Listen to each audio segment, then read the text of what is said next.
if somebody had leadership skills or qualities that were, let's say, identified by them, or Sally will talk about the details. And then there was the individual motivation, the mentors or role models for leadership that played a big role. At the same time, there was the organizations that provided professional development, continuous professional development, programs and training or mentorship on the job were also very keen advancing women's careers. They had, whether organizations had a supportive work culture, like flexible work arrangements and leave entitlements that would support women in advancing their careers. In terms of the barriers, at the individual level, there was, of course, the lack of resources. So within our setting, we recognize that women are disadvantaged in terms of access to resources, or maybe even that contributed by the disadvantage from the existence of norms around the way we expect women to work, and the lack of networks, and also perceived self-doubt, lack of confidence by the women themselves in taking up leadership positions. At the organizational level, there are patriarchal organizational norms.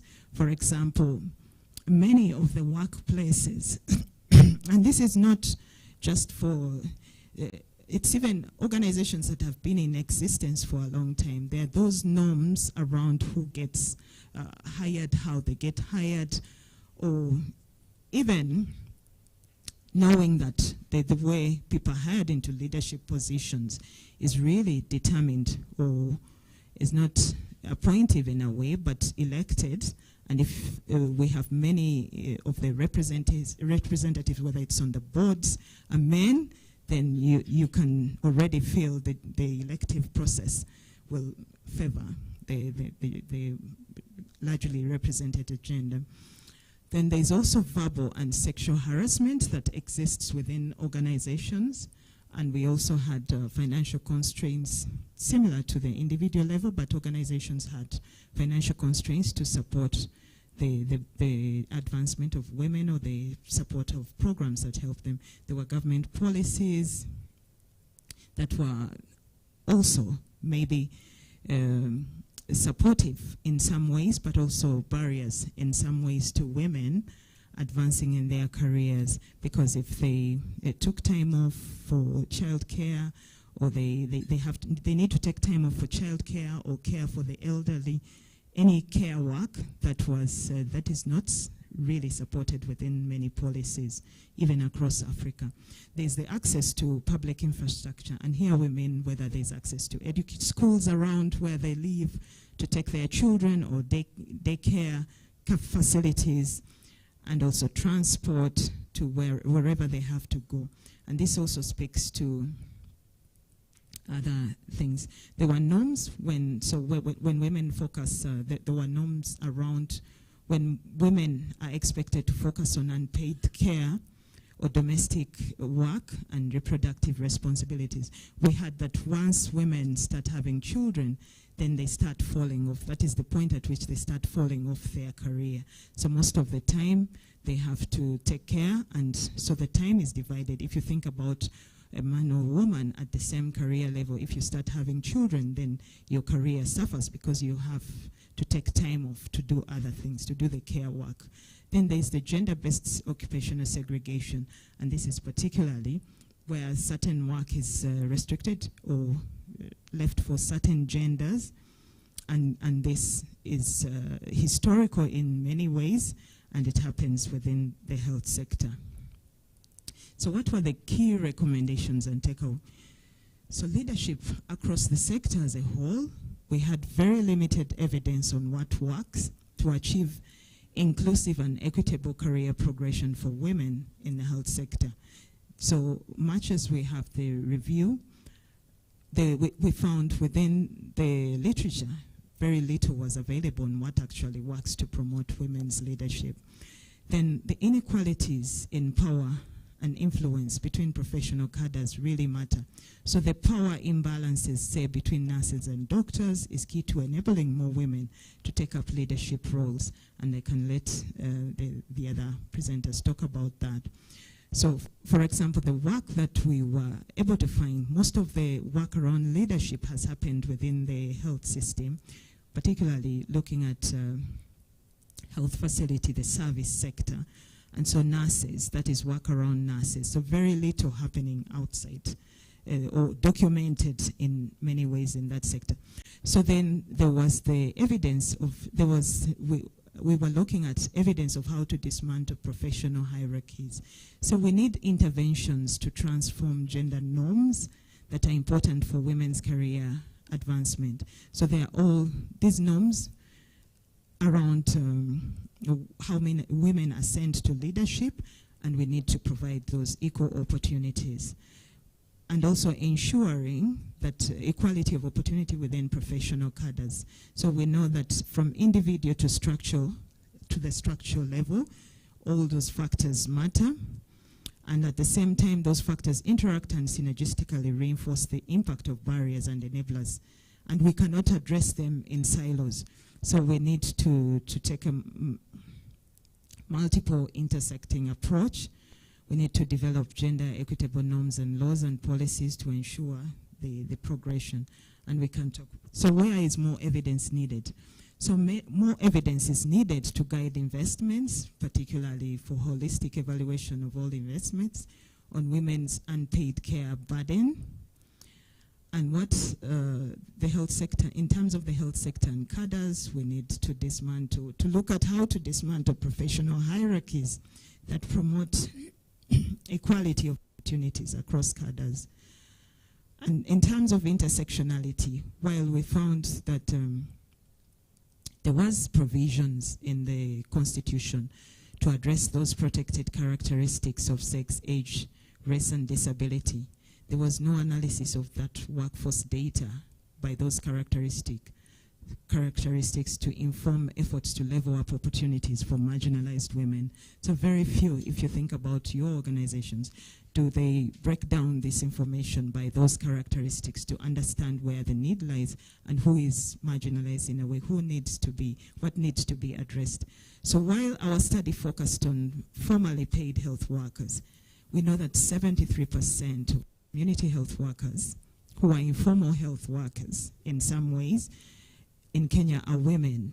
So even within that setting, we should look at future studies investigating career progression opportunities for cadre of largely low-income women volunteers, and even the legal implications of relying on them to maintain a frontline health system. I'll go into the legislative findings just a little bit, just give an overview. So this was looking at characterizing the national and subnational legal policy environment related to gender equality and equal opportunities to advance women in the workplace. So this is looking at those structural causes of inequality in women's representation. And this was important for us because in order to make things work, especially if we want to change, some of these things need to be covered by the law, within the law. So the whole law is one thing, but we also need to be accountable for the laws. So within the laws, we looked at legal environments influencing equal opportunities in the workplace, and this is the framework that we used with the objective of equal opportunity in the workplace. We looked at laws targeting workplace barriers, and we looked at 5 domains. We don't specifically review the laws targeting structural barriers like mobility, entrepreneurship, assets and marriage, and the social norms, but we focus on the other one. So in terms of the laws, the analysis was around the comprehensiveness of the law, that is the performance against good practice adopted from Women, Business and the Law Framework. Then we have the accountability as another domain to assess this, also the strength of the accountability for proper implementation.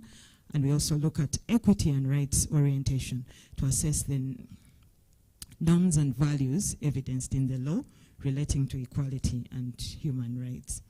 So these are the 5 domains that we look at: care, family life, work-life balance. That is looking at maternity leave, child care, flexible working periods and nursing breaks; reproductive rights, that is looking at antenatal care; dismissal of pregnant workers, legally prohibited; the workplace protections in terms of employment, gender-based employment, discrimination, sexual harassment, penalties. Then we looked at pay and professions, that is looking at equal pay for work, for equal work. And then work at night, specifically for women. Are there protections for women to work at night and access dangerous jobs? And then the pension is, do they receive full benefits of periods of absence in their work? So Sir Henry will talk about that in detail. So just in terms of the findings, so this is the law cube, just representing what we do, what we found within the Kenyan health sector. So while we are fairly good, doing fairly well on the comprehensiveness, we do less on equity provisions and accountability. And I haven't talked about the work. It's quite different for India from that.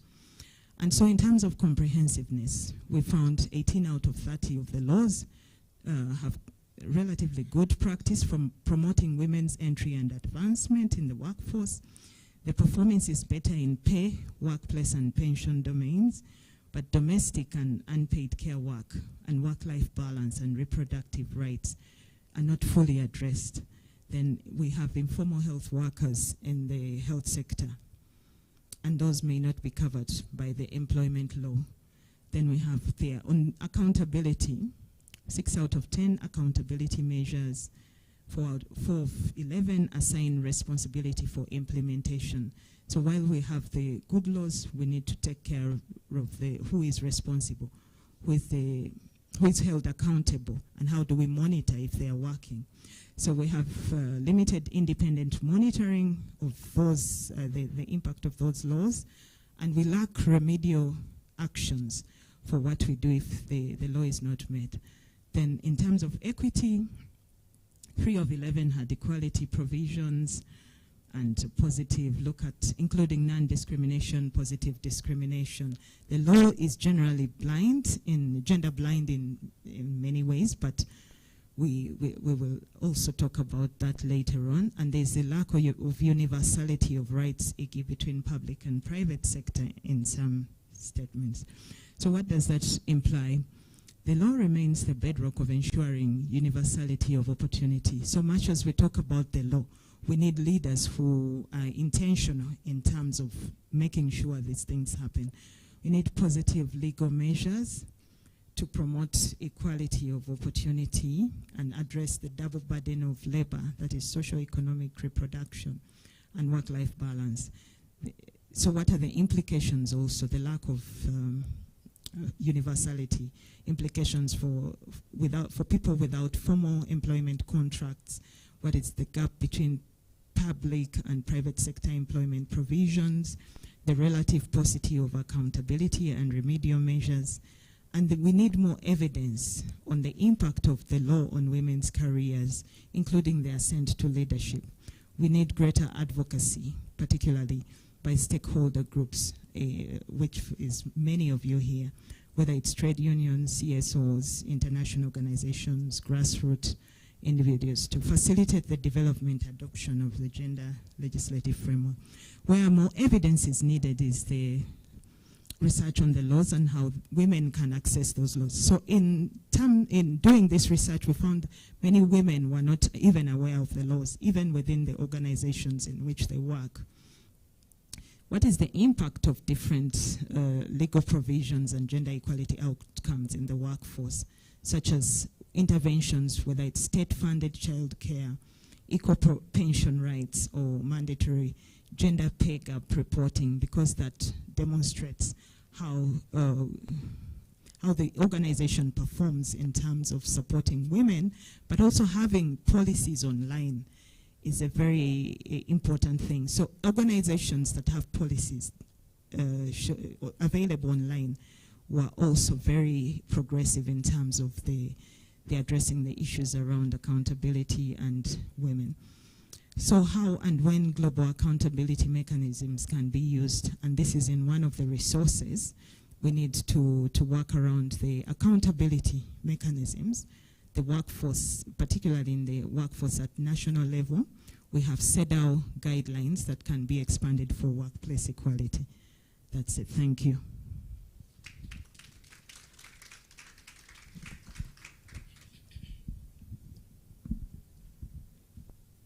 Ladies and gentlemen, he or she that does not know one thing knows another, right?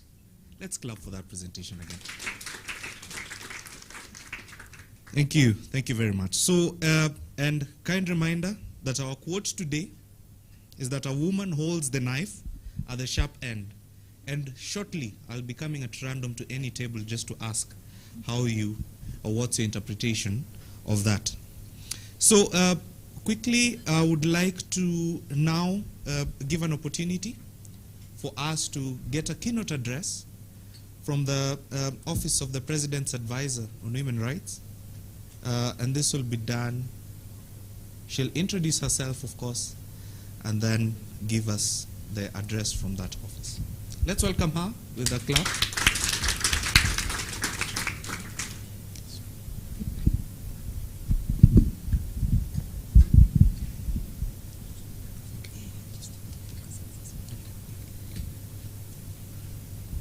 Good morning.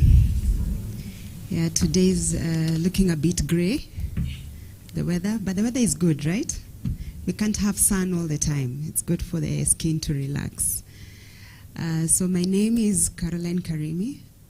I'm from the Office of the President's Advisor on Women's Rights. Here on behalf of Honorable Harriet Chigai, who was supposed to be with you, but unfortunately she was called into a meeting, so I'll be delivering her speech. But before that, I think I want to talk just a little bit about what our office does. How many of you have heard about our office? That's a fairly good number. So our office advises the president on women's rights. So we do advisories to the president on what are the issues that women are facing and what solutions do we think the government is supposed to put in place to ensure that we resolve those issues. We know the president is very key on women's rights, and he did deliver the Women Charter. Have we interacted with the Women Charter? We need to, the beta plan, bottoms up. I know everybody knows bottoms up, right? Such a catchy phrase. We all know bottoms up, yes. A transformative agenda plan. Now there's a Women's Charter which was put in place by the president just for women. And one of the key highlights within the Women's Charter is the health sector. And a lot of the issues that Dr. Sylvia has been able to talk about here. If we are going to talk about what we do about leadership for women in the health sector, we need to start by knowing what is the government promising so that we hold the government accountable. And we now, as an office, are able to come down to platforms like this. We listen to what you think are the solutions that the government is supposed to now roll out as programs to the women, right? Because paper is good, correct? But how does it cascade down to the grassroots? So that is about our office. We also look a lot into women economic empowerment, social justice issues, legal. We are big on data and research because we need to talk about behavior change. How do we change mindsets? When you talk about patriarchal, when you talk about feminism, isn't that behaviors and mindsets? So how do we change all this? So even as you have us here today as an office, just know that we need to take this conversation beyond this room and take it up to the government of the day and ask it to deliver its promise to the people. So I am the Director, Legal, Leadership, and Governance, and I'm happy to be here today. I'm with my colleagues, Claire and Fanny from my office. As much as we are a women's rights office, we do have men in our office, and they're very key. and they're very considerate, and they are very intentional when it comes to women's rights. And I'm very happy today that we see a lot of men within the room talking about women issues. We need the men, right? Yes, and in our office we have a very good slogan. We say, he for she. Because we can't do this alone as women. We need our brothers to hold our hands. So without much further ado, I will proceed to deliver the speech of Honorable Harriet Chugai. And she did send her greetings. Please receive the greetings. We do like this. Receive the greetings. Thank you. So ladies and gentlemen, good morning. Health is a sector that demands empathy, resilience, and a deep understanding of human needs. These are qualities often associated with women. Thus, I don't know why, sorry, this. Thus, with their inherent strong communication skills and focus on community well-being, women bring unique qualities to health and leadership. The health sector is at the heart of any nation's progress. Kenya is no exception. Through its bottom-up economic transformation agenda, which we call the BETA Plan, and the Women's Charter, the government recognizes the critical role women play in national development. As a result, the Office of the President's Advisor on Women Rights was created to help address systemic barriers to women leadership, participation, and economic empowerment. In the context of healthcare, women leaders bring unique perspectives and experiences that can significantly improve health outcomes. Women are more likely to prioritize preventive care, maternal and child health, and address social determinants of health. This directly translates to improved patient outcomes, enhanced access to care, and strong healthcare systems overall. However, despite their qualifications and dedication, women in the health sector encounter numerous barriers to leadership. These challenges include limited career aspirations and opportunities for advancement due to gender stereotypes and biases. Another challenge is unequal workload and caregiving responsibilities. I think we have seen research on how unpaid care work affects the women's career progression. So women often carry a disproportionate burden of domestic and caregiving duties, hindering their career progression. Limited access to mentorship, sponsorship, sexual harassment, and discrimination further compound the hostile work environment for women's advancement. To create a level playing field for women in health leadership, a robust legal and policy framework is essential. Kenya already has a legal framework that supports gender equality and women's health rights. We have ratified international conventions on women's rights such as CEDAW, and our Constitution 2010 guarantees equality and non-discrimination. For instance, it strongly prohibits discrimination on the basis of sex, marital status, health status, dress, or birth. In fact, we have been having a conversation on why every time you go for an interview or you're filling an application form, why do they ask your marital status? What do they intend to do with that information? How does your marital status help you perform your job? So we need to start, giving questions around why. Is it targeted? Does it disadvantage the female at the end of the day or not?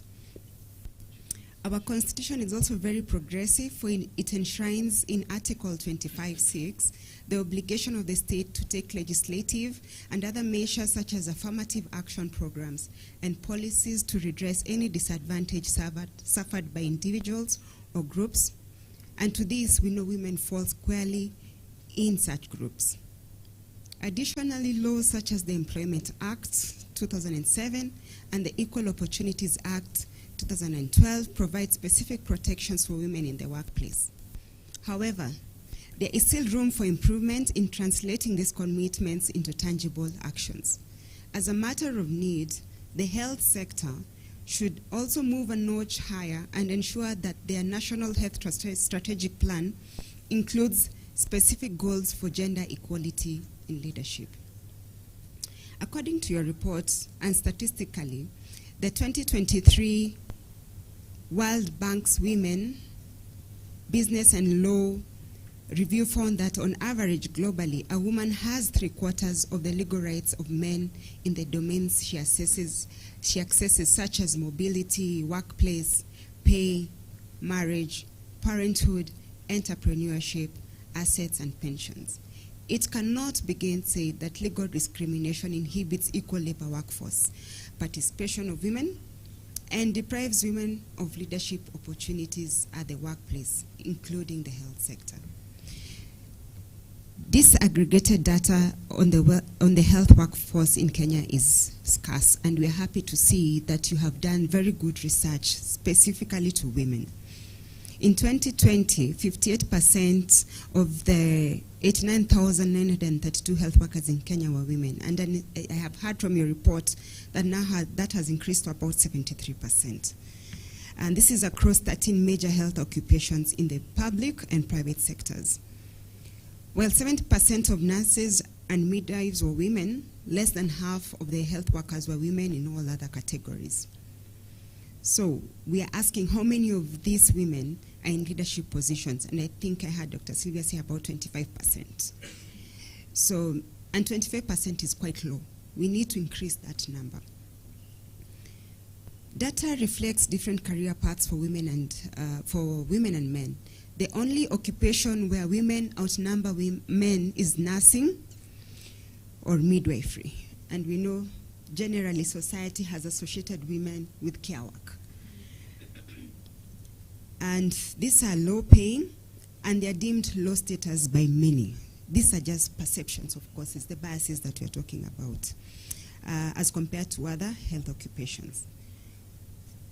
Ladies and gentlemen, we must collectively push for the legislation of anti-discrimination laws to protect women in Kenya from harassment, bias, unfair treatment, and unequal leadership positions at the workplace. At the same time, ensuring adequate maternity and paternity leave policies. How many men here take their paternity leave? One gentleman, two. And what do you do with the paternity leave?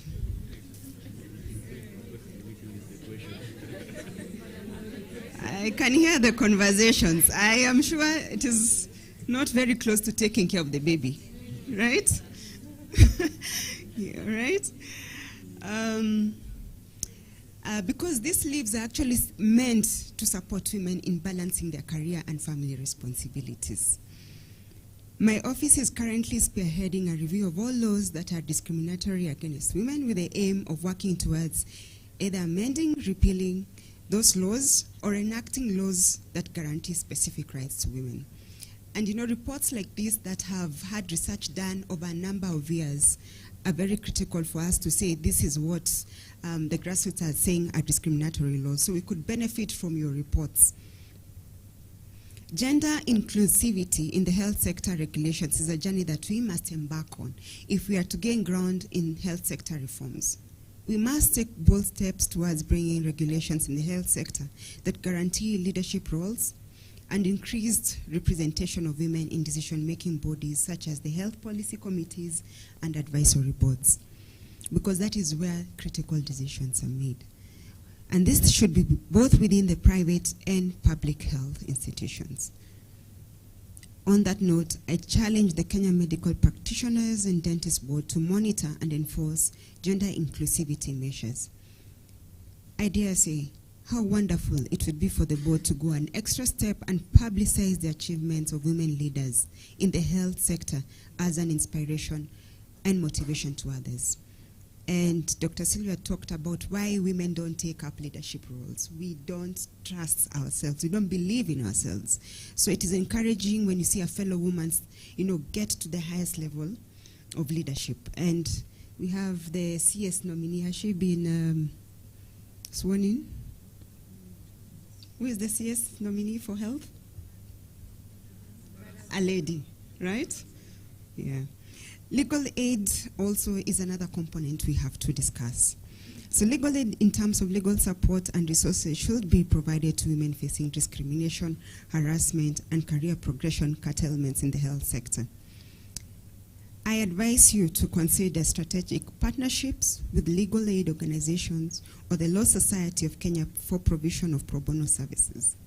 In addition, let us advocate for strong whistleblower protection for women who report not only victimization, but also those who report abuse of office or misuse of funds in the health sector. And that is how we are going to increase access to justice for women. Let us not forget the place of research and data, the reason why we are even here today. In formulating evidence-based solutions to challenges, we must support research initiatives that collect and analyze data on gender disparities in the health sector leadership. How else shall we effectively demystify the import of feminist approach to gender equality? It is through efforts like this and continuous evaluations that we can assess the effectiveness of existing laws and policies on gender equality in the health sector. However, while laws provide the foundation, we must also focus on building the capacity of women to assume leadership roles. Because it is one thing to give knowledge or information to a woman, but it is another thing to give her the right skills. So this can be done through putting more investment in mentorship by pairing women with experienced leaders to provide guidance and support. In addition, tailoring leadership development programs to the needs of women in the Kenyan health sector to equip them with necessary skills and confidence to take up leadership spaces must be done. Last year, the government had 103,000 community health promoters, majority of whom are women. This was part of the launch of the bottom-up approach to healthcare to decongest our health facilities and improve service delivery. So bottoms up is not just money moving, it's also giving more opportunities to women. The more women get into their workspace, the greater the opportunities for them to take up leadership spaces.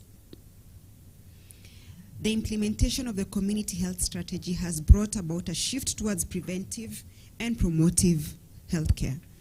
This is an opportunity for more women to emerge as leaders in healthcare in actualizing the government's universal health coverage. From the foregoing, it is clear that achieving gender equality in the health sector leadership is a collective effort involving the government, the private sector, civil society, and healthcare institutions. Thus, fostering partnerships between public and private sector will help create opportunities for women to access leadership positions in both spheres. Also key is providing networking opportunities by facilitating connections between women leaders in the health sector.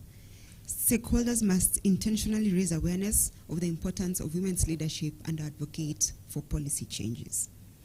By addressing the challenges, leveraging the legal framework, and implementing effective policies and strategies, we can create a healthcare system that is led by competent and diverse individuals. This will in turn unlock the full potential of women in healthcare and help improve overall quality and accessibility of healthcare services for all Kenyans. And it will automatically drive positive change in the health sector and ultimately improve the lives of millions of Kenyans. In conclusion, ladies and gentlemen, I urge all partners and stakeholders to work together to create a level playing field for women in health leadership. We, the duty bearers, must lead by example. On my part as the President Advisor on Women Rights, I commit to take the resolutions of these workshops, panel discussions, and push for their implementation. We therefore hope that we'll be able to get to benefit from the report. I heard there's a rapporteur. Please share with us the outcomes, and then let's also sit together and discuss what would you like the government to do. Together, we can shape a healthier future for Kenya with women in leadership. Thank you very much.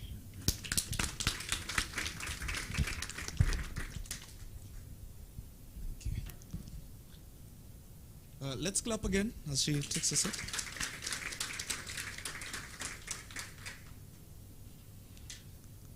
A woman holds the knife at the sharpest end. Who's ready with an interpretation of that? Anyone?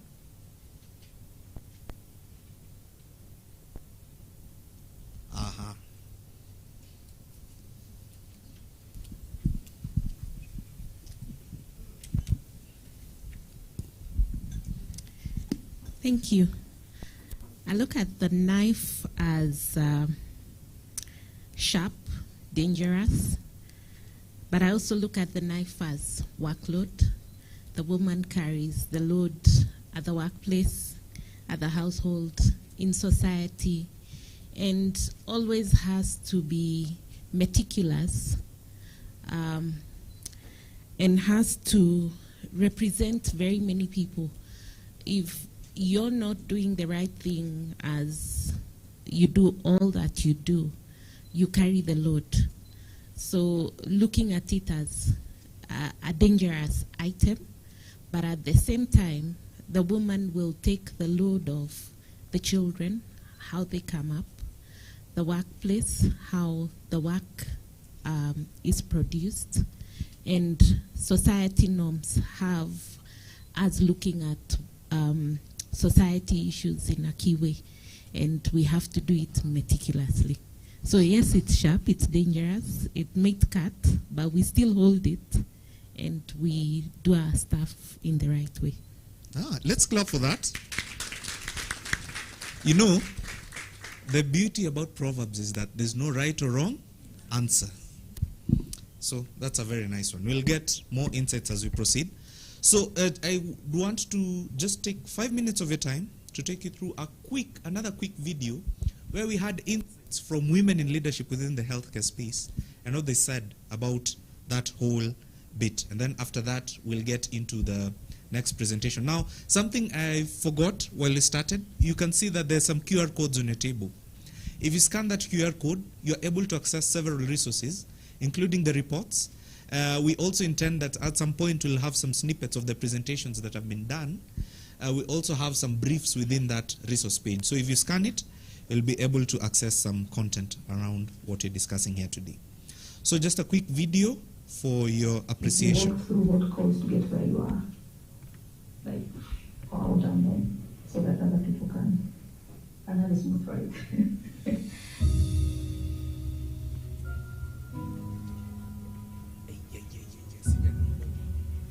My name is Kathleen Chotundi, and I lead the African Population Health Research Center. I am a dean at the Aga Khan University School of Nursing and Midwifery in East Africa. I've been in the health space for the last 18 years. I'm a public health specialist with organizational development and leadership skills.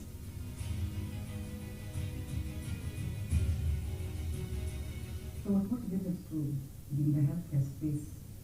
I think back then when we grew up, parents would recommend stable careers, and in the health space, that looked like a very stable space to be in. But that notwithstanding, I love nurturing, I love taking care of people, I like seeing improvement in the health outcomes space. How did my career start? You'll be surprised. It started when I was at the age of 5. My dad took me for career fair, and interestingly enough, for some reason, I thought and I felt it was easier for me to dress up as a nurse. So I dressed up as a nurse, wore this cap, and I remember getting onto the stage and speaking and saying, "My name is Eunice, and when I grow up, I want to be a nurse." My journey into leadership has been interesting. Part of it, I would say, just happened, and I found myself there. And part of it, I think it was also a lot of encouragement and other people seeing something great in me. The first time that I felt empowered in one way or another, I was actually quite young. I had just completed university and completed my internship, and I had a former lecturer who was doing some work, and she called up and said, "Josephine, I think you can be able to do facilitation of this workshop." I mean, that's part of leadership, because you're standing in front of professionals and speaking on content matter, and you need to demonstrate mastery. And I thought, oh my gosh, is she real? And oh yes, she said, "I want to be, you to be my co-facilitator." So I think that for me was the first challenge into leadership, of being in charge of a process and being able to deliver. And it encouraged me, and I kept asking myself, what did the lecturer see in me? Did I observe somebody and say, "I've seen how they've done it and let me do it"? And the answer is no. I think this was just me. After being thrown so many curveballs, I've had enough. Yeah, but no, there was no one that I felt like similar. I don't know there were people who are going to public health and they're doing research. I don't know what their motivations were, but it wasn't. I've seen how they've done it, and let me do it. And the answer is no. I think this was just me. After being thrown so many curveballs, said I've had enough. Yeah, but no, there was no one that I felt like had done something similar. I don't know what, there were people who are going into public health and they're doing research. I don't know what their motivations were, but it wasn't based on observing. You have to remember that you will not always get it right every time. But learning to forgive yourself is important. And I think it's a lot harder for women to do that. So sometimes when I see women having to change their persona, their attributes so that they're able to be like the male counterparts, I say why? Because vulnerability is also very fragile. It is also makes you, puts you at a risk of a lot of loss. But there's a big distinction being vulnerable, being humane, and being falling apart. It's not the same. It's not the same thing, and I need to draw that distinction. I'm not saying that then I should be falling apart and crying in a meeting. That's not what I mean. But I am saying that one has to remember that you don't have to be cold and hard and harsh to actually be a good leader. You really don't. I actually now, having lived through this journey of leadership, believe that you become a better leader if you're in touch with your humanity and with the compassion that you need, and with the empathy and understanding that you're dealing with human beings who also have lives to live. There's a big, big, big world out there. And there are big problems out there. And sometimes the problems that we see here are just minuscule. And that there's something within us that can help us solve bigger problems than the ones we see. There is so much we can do as women in the healthcare space. And we can be those voice of reasons to strengthen the way our healthcare system looks like. And it doesn't have to be in a massive way. It can be one woman leader in whatever space you are in. You could be that nurse in that healthcare facility. You could be that CEO in that nursing home. Or there are many aspects to healthcare, and there are as many positions for women to take up. I think they're just waiting for us.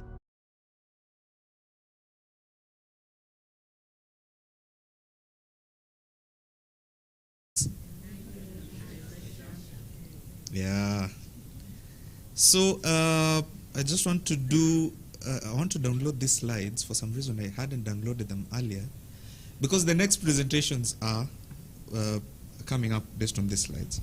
Now, is there any other different interpretation from what Daktari gave us earlier? A woman holds the knife at the sharp end. There's one here. Okay. Okay, thank you. So I would want to look at it in terms of the structure of a knife. So ideally the knife has a handle, which is where we tend to hold when you want to do something with a knife. So the only instance, or the only instances you may get yourself holding the sharp part is when maybe somebody is attacking you, or when, let's say, the knife is falling, and many times you may just opt for it to get to the ground and then you pick it up. So when we say, or what I think about it in terms of a woman holding the knife at the sharp end, means she is under attack. And therefore, be it in this context, we can say in terms of her being discriminated.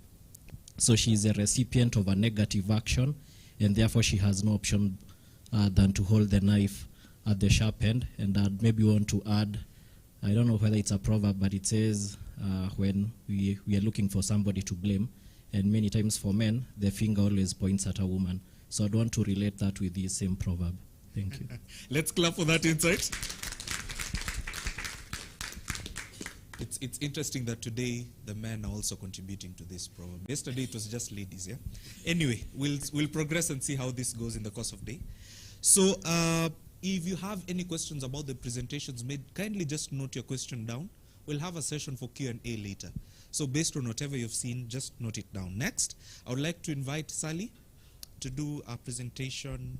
She'll introduce herself and of course tell us what her work was all about. So Sally, over to you. Let's clap for her as she comes over.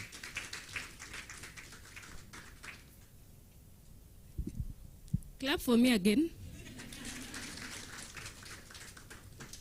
So my name is Sally Odunga, and as I had said, I'm a research officer at FHRC, but I'm an economist by training.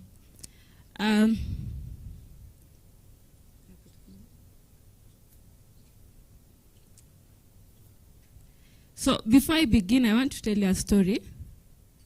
Do you love stories?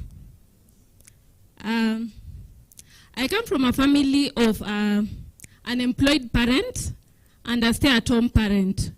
Guess the gender of the stay-at-home parent? Whoever gets it right, will get a gift at the end of the presentation. Who is the stay-at-home parent? Okay, let's proceed. Now, my presentation will be around what accounts for women's equitable or inequitable career paths in the health sector in Kenya. As Dr. Sylvia had indicated, this study was conducted in Kenya and India, but I'll focus my presentation in Kenya. So I'm going to begin. My presentation will follow will have the following structure. We have a background, methods, results, and then recommendations. So why was the scoping review conducted? This was also initially indicated. There's underrepresentation of women in leadership in the health workforce. And given this is a problem, there's still limited evidence on the extent of this problem, especially in low and middle income countries. And in this context, we are referring to Kenya. And why is this significant? It is significant because we want to inform stakeholders. And I remember when we were having conversation yesterday, who are these stakeholders? Maybe we'll determine that at the end of the presentation. Whom do we want to inform? So we want to inform stakeholders to develop evidence-based solutions. We don't want interventions that are not anchored around evidence, so that we know what is the problem, what works, what doesn't work. So when interventions are developed, then they're able to achieve the needed objective.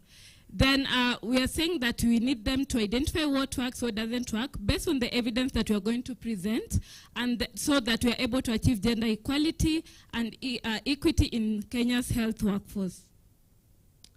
So how was the scoping review conducted? We searched through various databases. In total, there are about 5. And so that means this was a comprehensive search. And then you can see we are indicating what was our inclusion criteria. We were open from 2000 to 2022, sorry, and we looked at peer-reviewed literature as well as grey literature.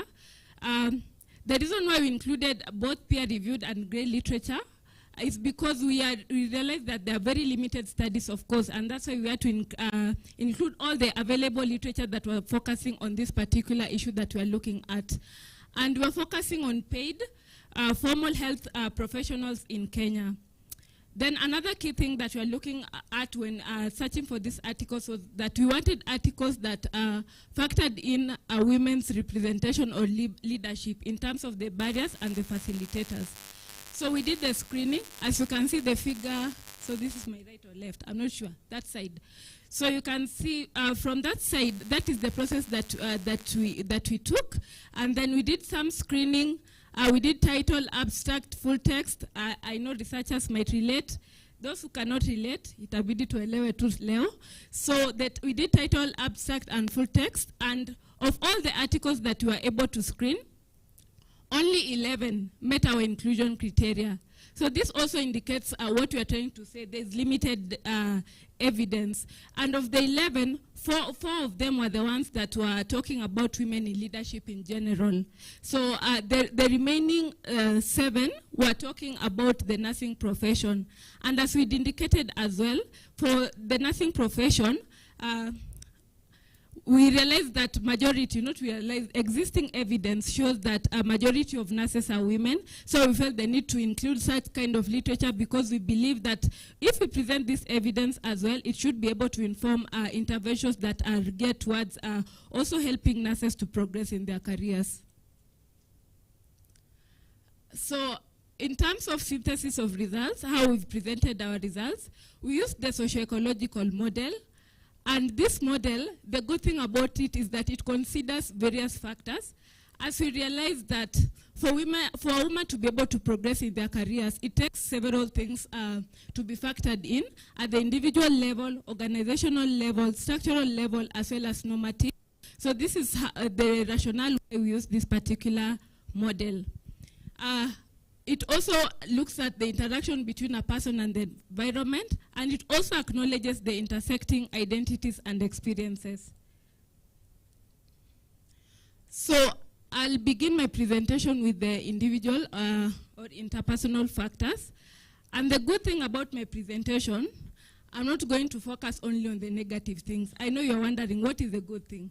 So we want to also look at the good things, what people can be able to adopt. So when I'm looking at a particular factor, I look at it as an enabler as well as a barrier, so that you are able to pick on what works, what will not work. And for this particular factor, if you are a woman leader, I think we need to reflect more on this so that we don't keep on saying that we need support in this. There are things that we as women can do it on our own, especially for the individual bit of it. Now, when I start with the family support, so the women were saying that what enables them to progress in their careers is the support and encouragement from spouses and parents. How are you, husbands who are in the room? You are fine? Do you support your women? Okay, so we are saying, this is what women are saying. So if you're a husband here, you know if you want your woman to be able to progress well in their career, they need that support from you.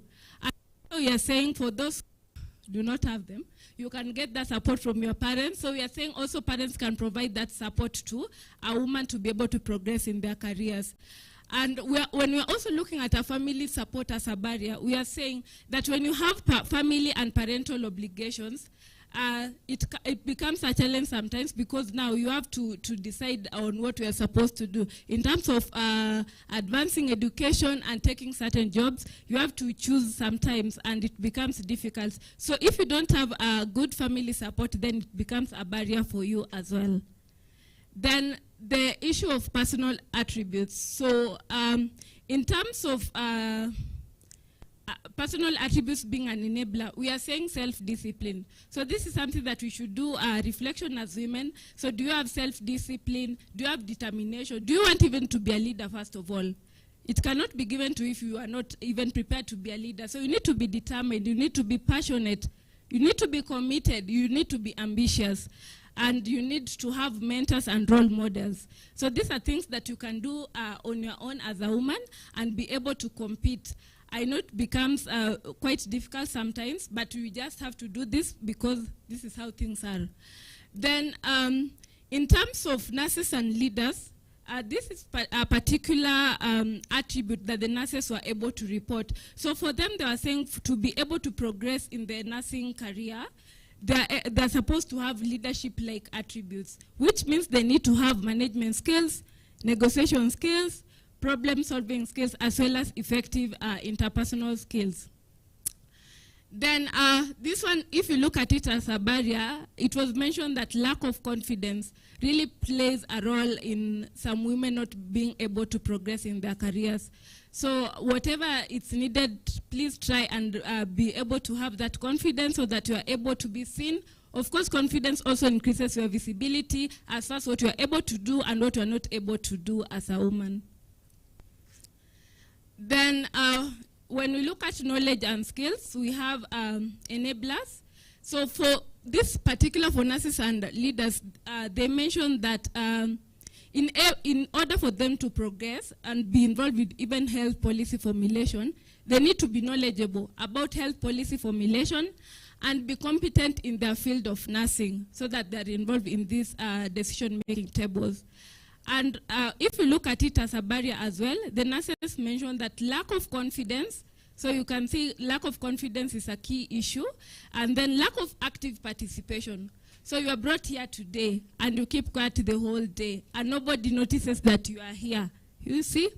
So lack of active participation when involved in policy making, lack of experience and knowledge pertaining to the health policy development process, and lack of tertiary education to be able to progress in their careers.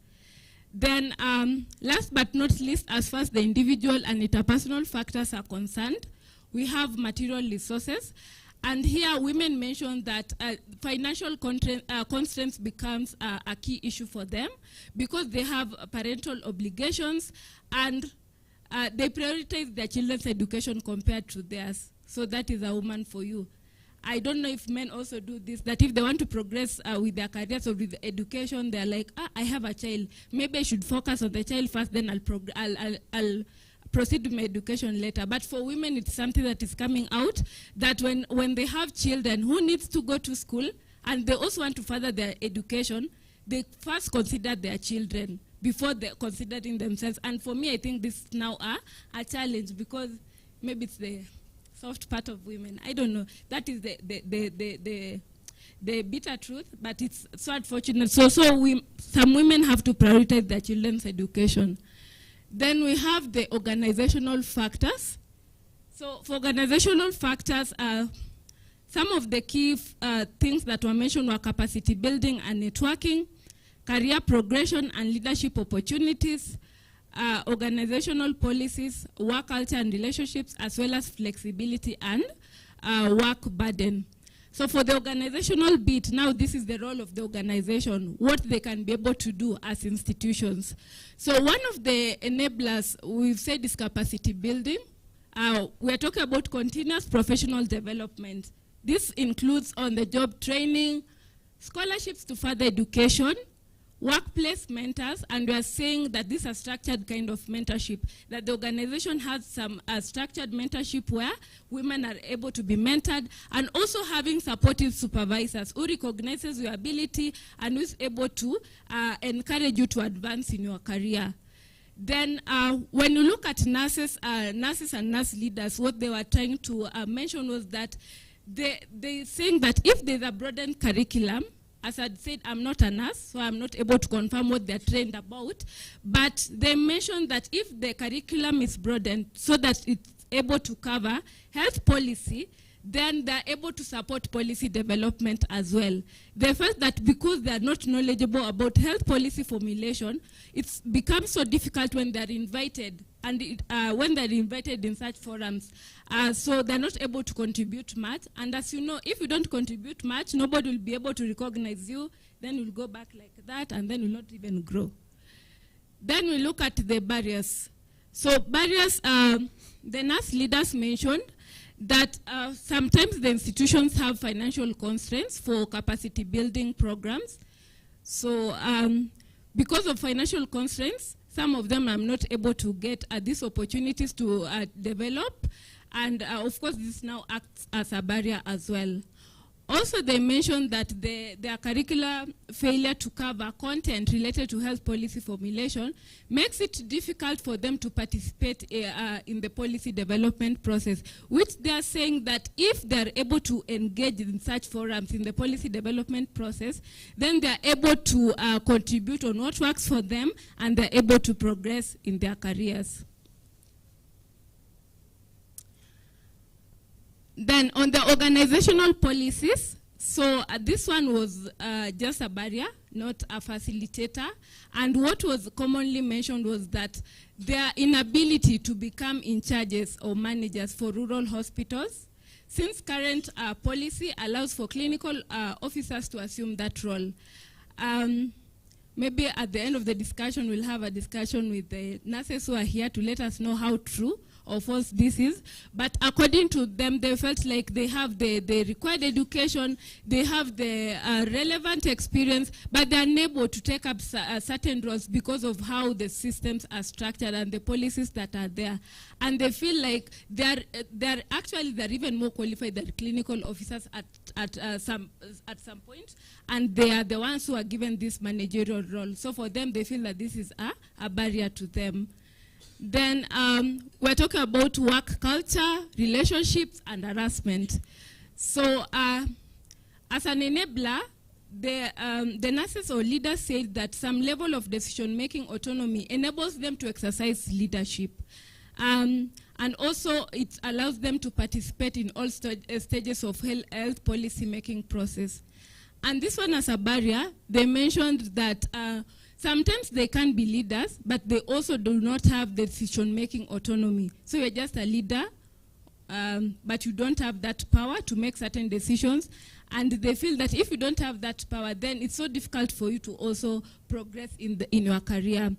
And then, as I had mentioned earlier as well, so sometimes they have difficulty in engaging in health policy development process due to lack of opportunity or forums, and even support from institutions, as well as recognition of efforts. So we are also saying here that it is important, if you are an employer here or you are a manager here, recognize the efforts of those who are doing good work. So if there's a woman in your team and you understand that they're doing a good job, please highlight those qualities so that they're able to get confident, they're able to get the visibility that is needed for them to be able to progress in their careers. Then, flexibility and work burden. You can see my picture there. That is how it looks like sometimes for women. You have to strain. You have work, you have your family, and you are saying that work environment that enables balancing of family, career, and further studies enables women to progress in their careers. They also said that workplaces that provide study leave, enabling women to further their studies while keeping their jobs, also enables them to be able to progress in their careers. Now, in terms of barriers for this particular attribute, the nurse leaders mentioned that time constraints sometimes limits them to be able to progress in their careers because, as we all know, nurses and doctors their role is quite complicated. So so when it comes to being able to go to school as well as perform their work, it becomes difficult. So it hinders them from progressing with their academics. So ultimately also focuses on the ability to progress in their careers. Then in terms of the structural factors, so we have government policies as well as access to public infrastructure. And here the nurses said that functioning legislative structures ensured a higher representation of national nurse leaders in policy development at all stages. So it's not all bad. I'm here to say that it's not all bad. Sometimes because of these policies, which are good as well, it enables these women nurse leaders to be able to be involved in the policy making process. Then we have access to public infrastructure. This one was mentioned by everyone, and this one was that lack of necessary equipment to do your job can also act as a barrier for you to be able to progress in your career because you don't have the necessary tools to be able to show that you are competent enough. And then poor transport to the workplace, lack of access to good schools for children. This was quite interesting because, as I'm also saying, women are the ones who are concerned with things mostly related to their children. For example, there's an excerpt that was saying that as long as the place that I'm going to work does not have a good school, I'd rather remain where I'm working, regardless of whether I'm going to get an increment in my pay, because they need their children to have good schools, good environment to study in, so they have to choose the welfare of their children over theirs. So if they're promoted, for example, you're promoted to go work in Turkana. I'm not saying Turkana is bad. This is an example. So for example, you are promoted to go and work there, and maybe the environment is not conducive there for your children to be able to go to school. So you compare it, and maybe there where you're going to get that promotion, you're going to get more pay and everything. But then you compare with where you are, and you are like, if my children are getting a good education here, I'd rather remain here as compared to going there. So they sacrifice their careers over certain things that needs to be taken into consideration. And then also the issue of limited access to safe water, lack of suitable housing. You know, sometimes it makes them leave their jobs or even decide to not take up new jobs or new promotion, as long as the environment that they're going will not be favorable to their children. Then, last but not least, we have cross-cutting gender normative norms. And this one we have now gendered occupational segregation. So according to nurse leaders, they mentioned that medical doctors and clinical officers were often preferentially selected for leadership positions, even when the nurses have relevant qualifications because of hierarchy issues in health. Then we have unpaid care work burden, and it was interesting to, from one of the excerpts where an employer said that, you know, sometimes it's so difficult to employ a woman who is pregnant, because now if you give them a managerial position, how will they be able to manage their work as well as the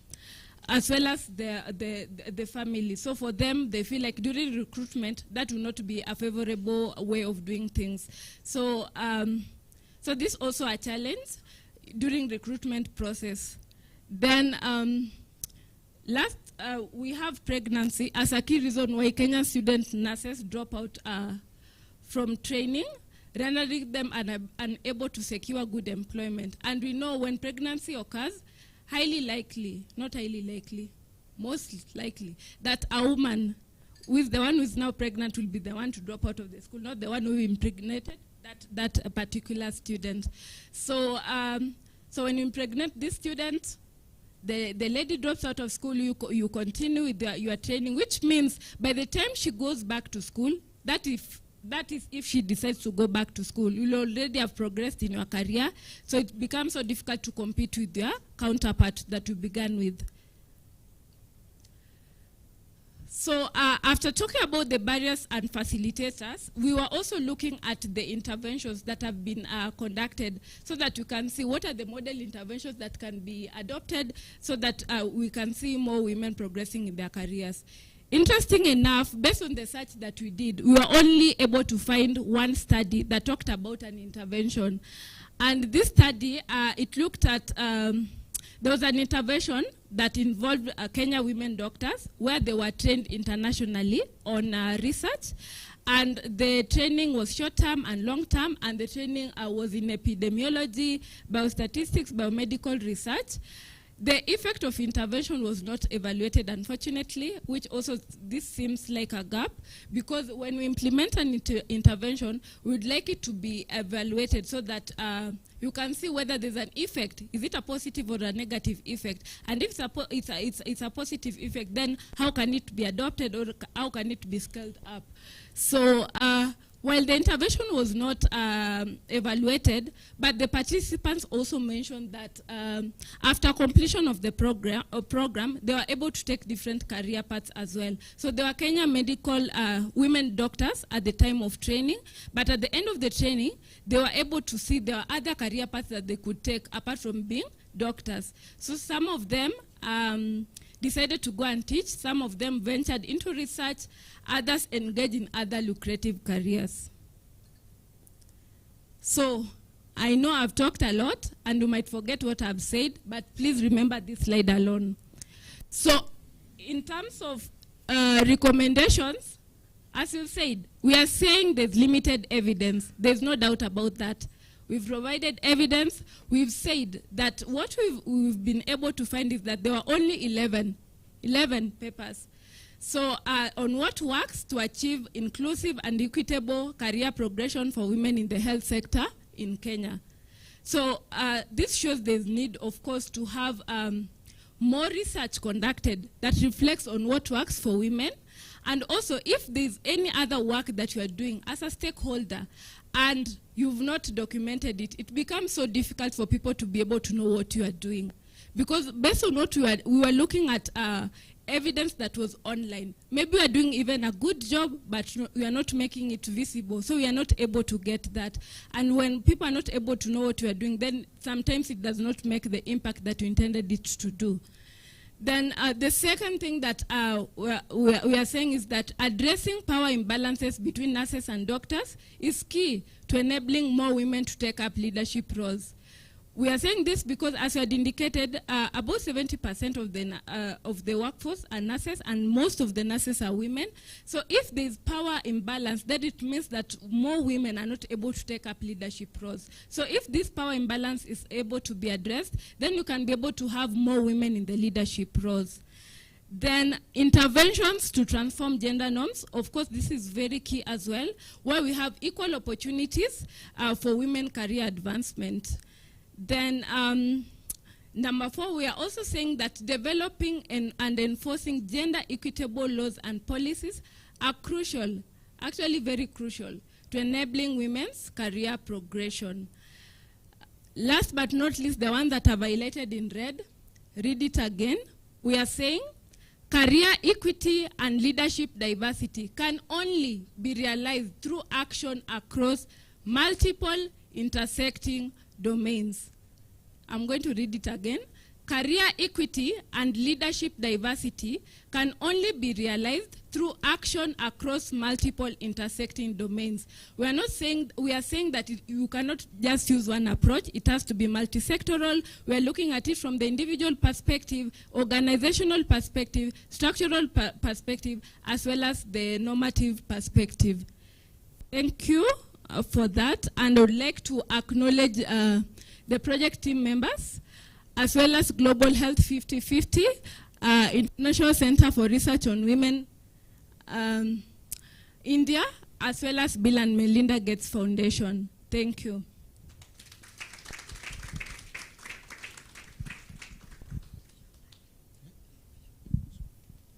Let's clap for her again. So the bit about research is that there's a lot of information that just keeps you thinking about stuff, right? So I would like us to take a moment to all stand up. Let's stand up.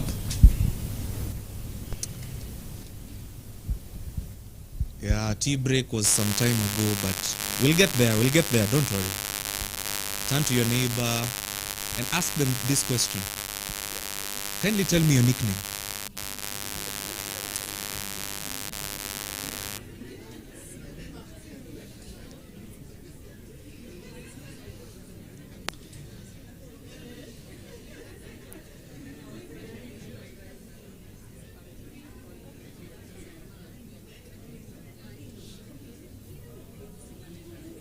So as they're telling you their nickname, let them also give you the interpretation. Let them give you their interpretation of the proverb.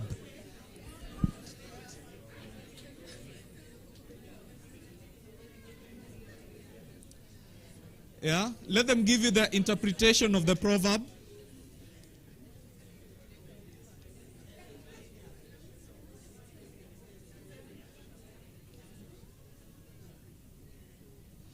Do you have the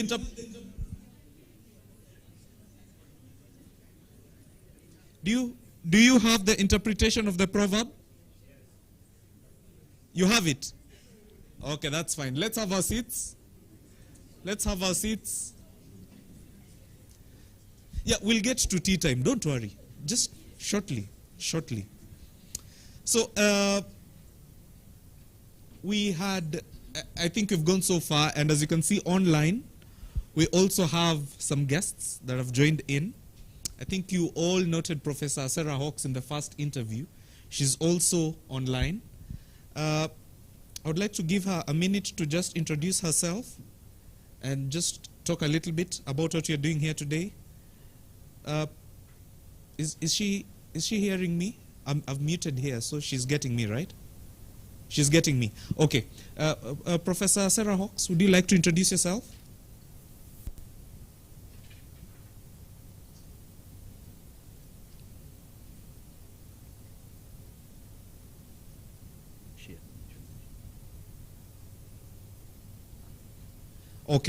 Okay. So we'll give her an opportunity once you get to that point. And of course, the rest of the team members that are online will also have a chance to introduce ourselves later.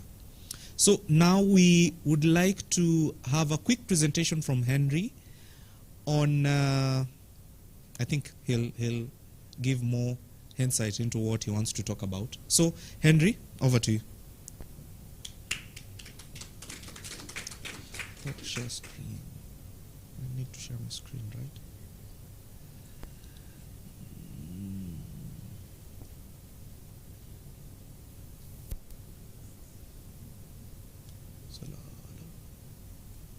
Oh, this one. That one, right? And then like, slide, no. Yeah, that's fine, yeah? Yes.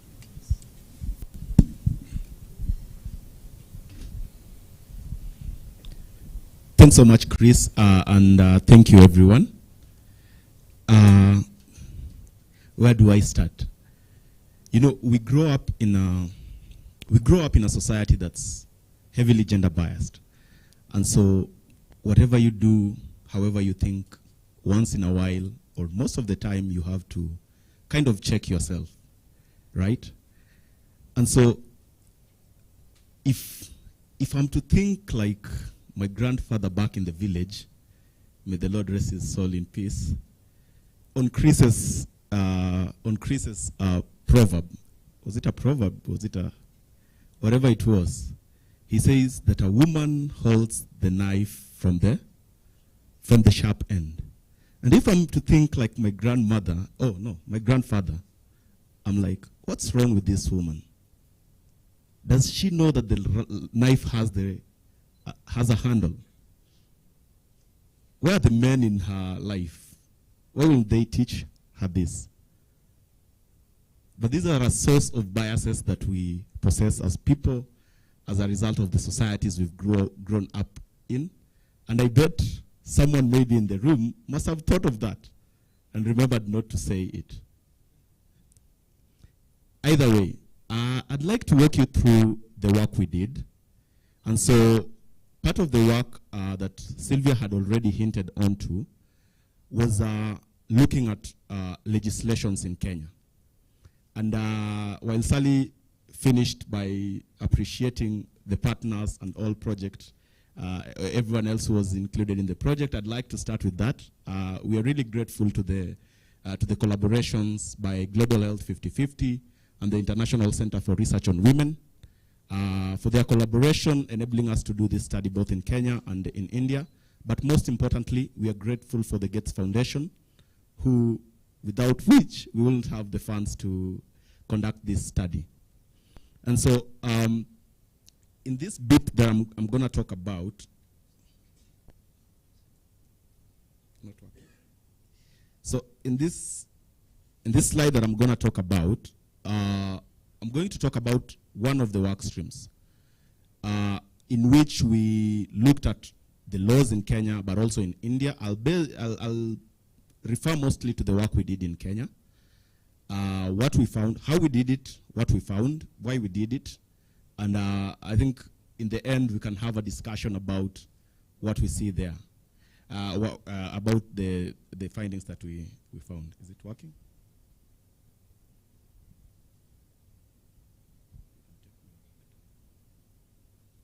Okay, the machine decided to do that thing. Okay.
Really sorry for that. So I'll keep talking so that you don't see that time is moving. And so as Chris helps with the with coordinating the voice and the image. One interesting thing about, I'm going to talk about working in this space of gender and equity. And as a man who is probably quite advantaged, it's quite, I don't want to say it's tricky. I want to talk about it as an eye-opening experience. That when you are really from that position of advantage, advantages that often you don't even recognize yourself,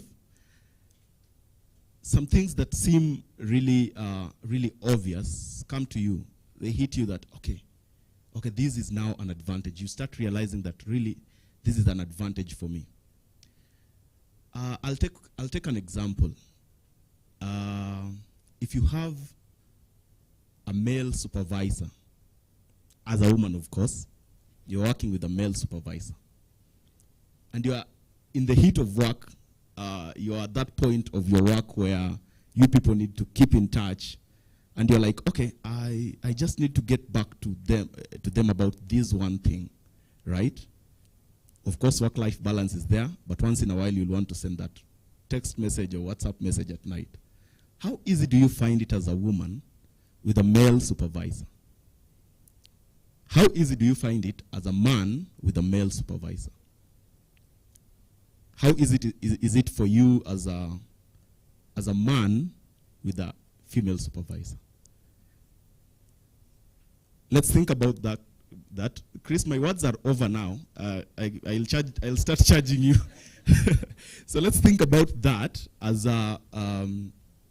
we even think about supporting systems and enabling women to scale their careers.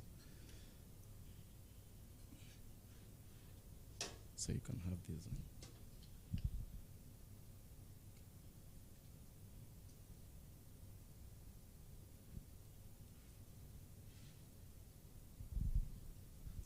Okay, now you're good. Since taxation works, when I said I'm going to charge him, things got better. And so, yeah, in order not to stand between between you and your break time, I'll just try and be really quick. So I'm going to talk about legislations for advancing women leadership in the health sector in Kenya. And when we start these, we do not start from a clear slate. At least there's already something. There's something that we already know. There are people who've done stuff before we did whatever we did. And so when we begin, there's quite a lot that we know.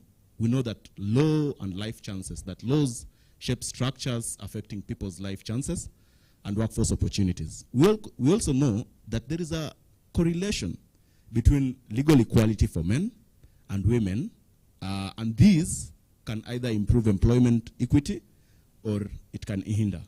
We know that there's a complex relation, there's a connection between law and gender economic equality, and I know there's a group in here who are working on something similar to that. We know that in terms of legal pluralism, we know that multiple legal systems, say customary law and religious law, sometimes override equal formal laws. And so while we might have these in our formal laws, there are other systems that might override them. We also know that there are legal measures such as equal land rights that positively impact women's economic opportunities and empowerment.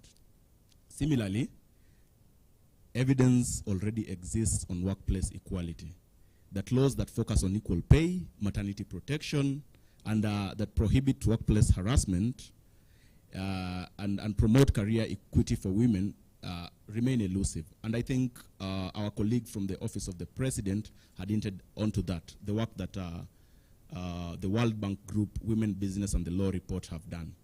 We also know that from a feminist legal scholarship perspective, there are evidence that's been highlighted on how unpaid domestic labor contributes to workplace inequality. Also, what Sally has presented on hints onto this.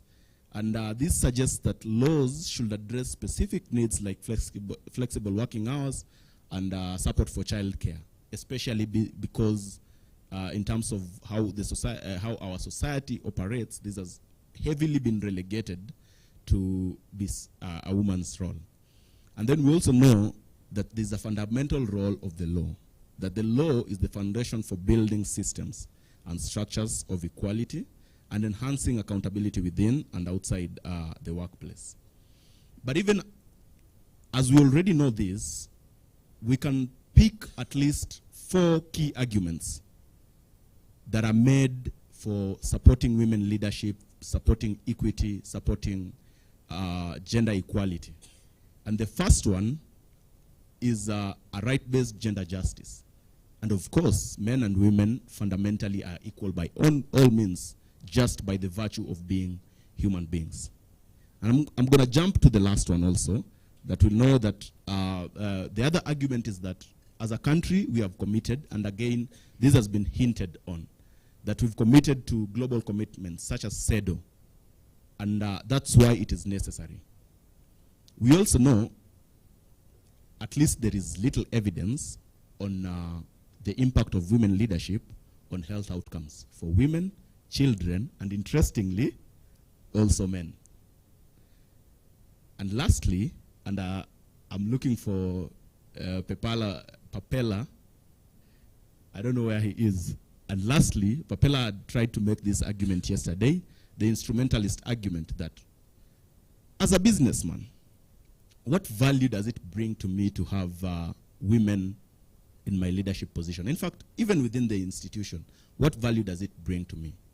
And so you realize that the middle ones, the 2, I bet that is yellow, right? The 2 yellow ones, I meant it to be yellow.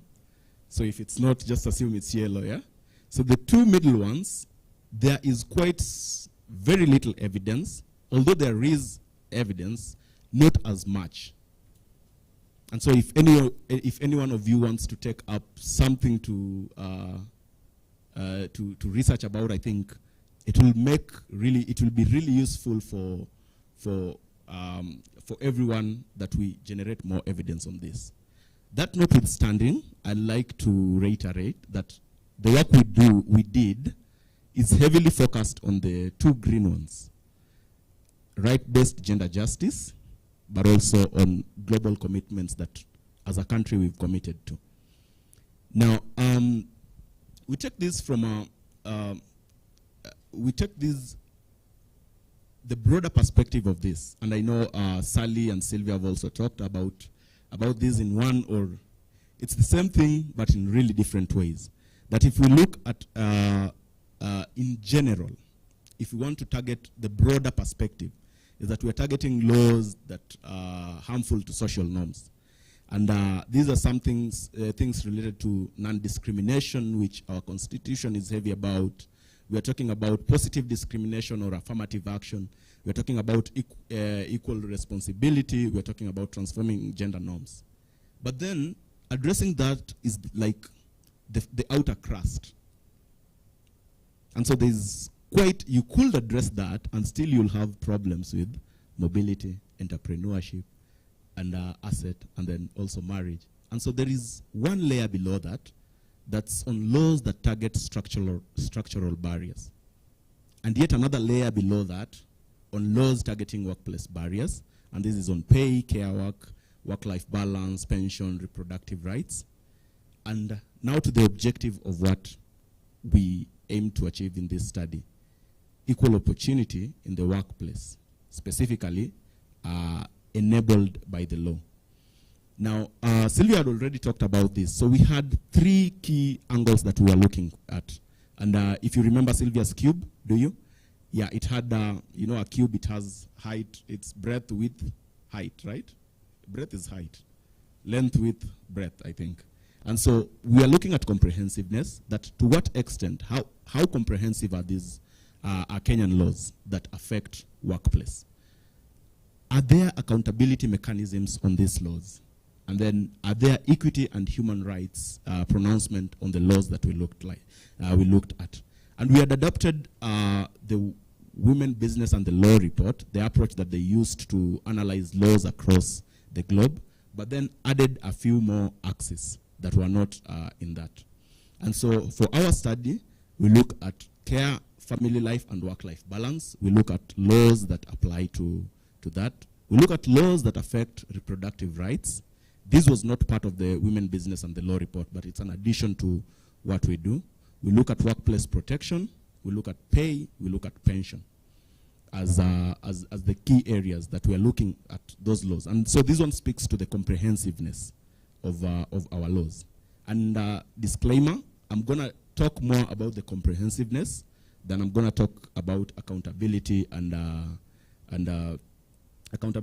equity and human rights. And so part of the findings that Sylvia has already mentioned, that under comprehensiveness, we find that Kenyan laws contain 18 out of 30 good practice provisions for promoting women's entry and advancement in the workforce. We find performance is high in pay, workplace, and pension. Anyone wants to guess why? Atuoli, probably.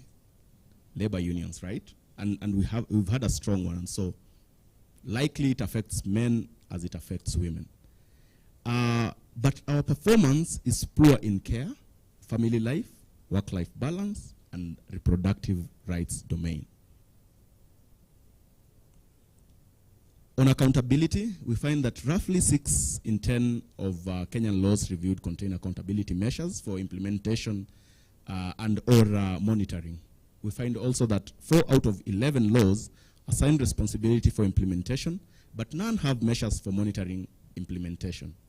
We also find that none of the laws that we reviewed, okay, let me put it differently. We did not find any monitoring mechanisms in the laws that we reviewed. No, we found some, but none of the monitoring mechanisms in the laws that we reviewed are independent from the government or committed to reporting non-compliance in the public domain. And I do know, I know Papela has disappeared, he's from KNSCR. While they are government, they try to be as independent as possible, and we do recognize that. And I bet if you go through the resources, you'll see the paper, and it does recognize that. Also on equality, we find that very few Kenyan laws contain provisions to promote equality, non-discrimination, positive discrimination, or support for women's double burden of labor. This is generally the affirmative action conversation. And for a good reason, because it's already in the Constitution, someone might make the argument that it's taken care of. But for a good reason also, it's important that we have it in kind of specific laws. And then we also know that one of the other things that we find that 3 out of the 11 laws that we looked at contained equality provisions, including non-discrimination. 3 out of 11 contained the equality provisions that we were looking at. And so let's do some kind of some reflection. This is blocking me. Sorry. I want to close this.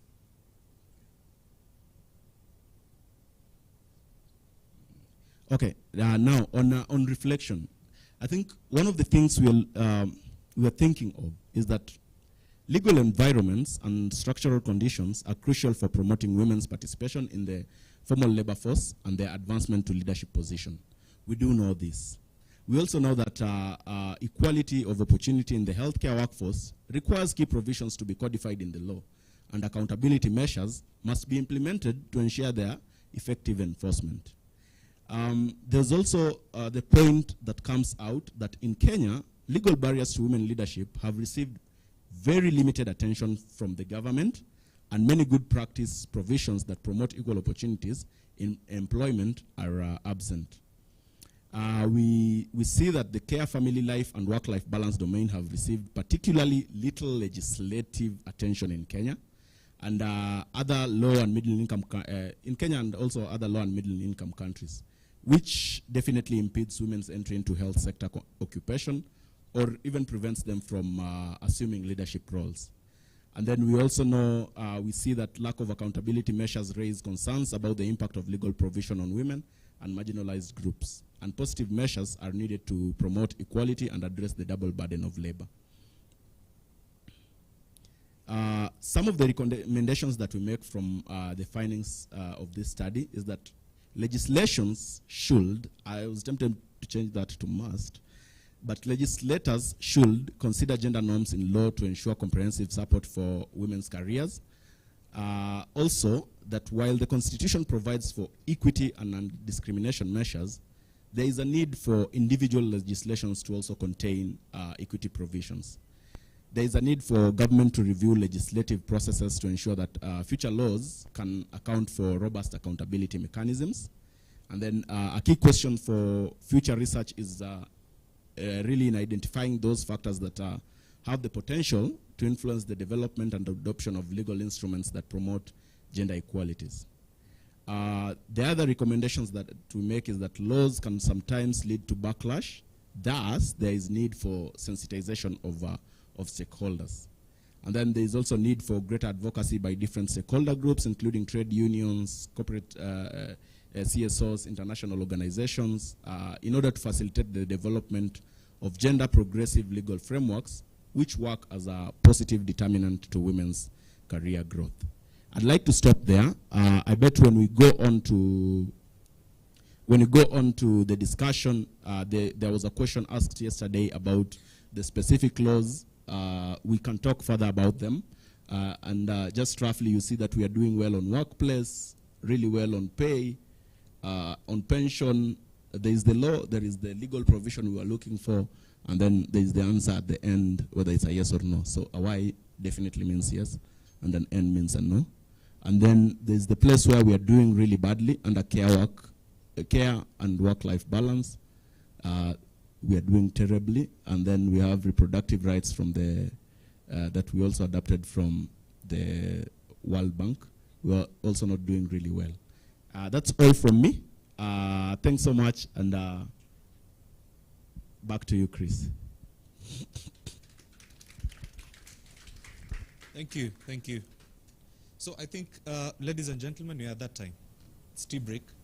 So we can take 30 minutes. Is that okay? We can get back at 11:50. I know there's a lot of information overload that has just happened. So hopefully once we get back, we'll be re-energized to proceed with the next session. So 30 minutes, you're free.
push for change towards.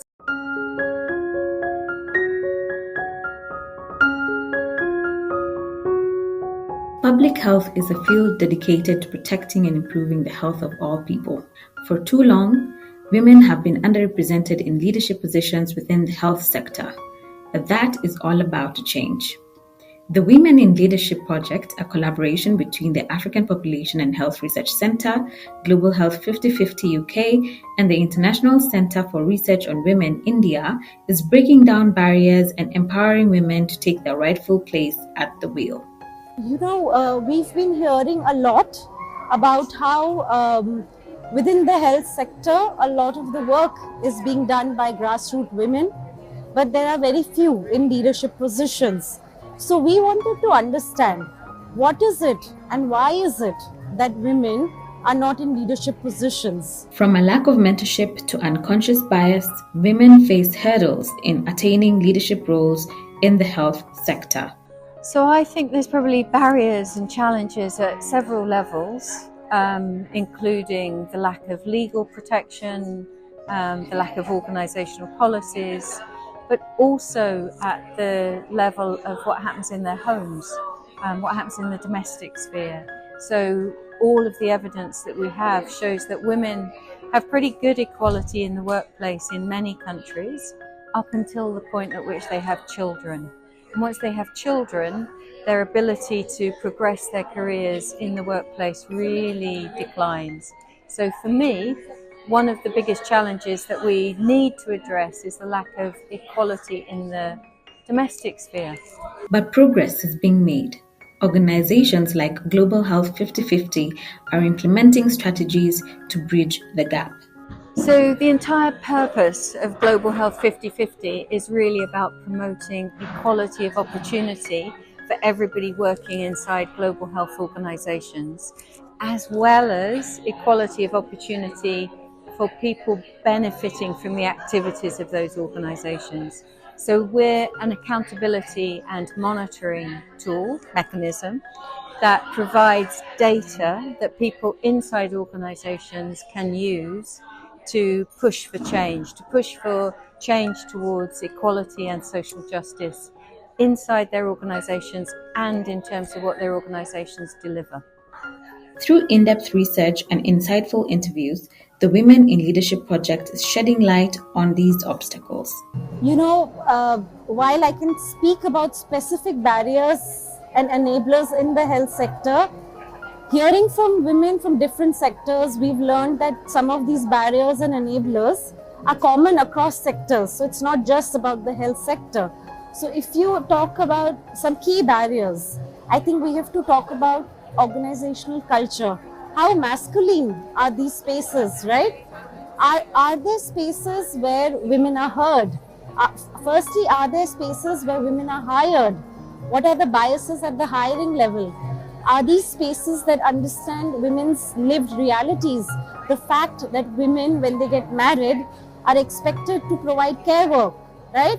Women, when they have children, have to provide care work. Women, when they have elderly parents, have to provide care work. Do organizations account for that? Many organizations don't. So that's why a lot of women fall off the career trajectory during that time. Male allies play a crucial role in creating a more inclusive environment by actively challenging bias, amplifying marginalized voices, and promoting equal opportunities for everyone. We can make different arguments. We can make the arguments of right-based gender justice, that men and women are equal by all means. We can make the argument of the impact that having women in leadership in the health sector has on the health outcomes of both women, even men, but also children. We can make the instrumentalist argument of the efficiencies that having a diverse leadership within institutions bring. We can also make the argument for global commitments that we as a country and also our institutions commit to. But in order to achieve really what we are looking out for, in order to promote women leadership, especially in the health sector where a majority are women, but then the leadership is mostly men, we need to have both men and women in the conversation. By empowering women and fostering a supportive environment, we can achieve greater representation and influence of women leaders in public health. So you'll notice that I'm the co-CEO and co-founder of Global Health 50/50, and in full transparency, since we're about transparency, the other co-founder and co-CEO is my husband. So I obviously think that it requires everybody to get on board if what you want is gender equality. In my dreams, what I'm looking for is people who are feminist leaders, people who are motivated by social justice for everybody, not just by a desire to get to the top. The findings of this research are clear. Investing in women's leadership in health is not just the right thing to do, it's essential for a stronger, more effective health system. Join APHRC, Global Health 50/50, and ICRW in championing women's leadership in health. Together, we can build a healthier future for all.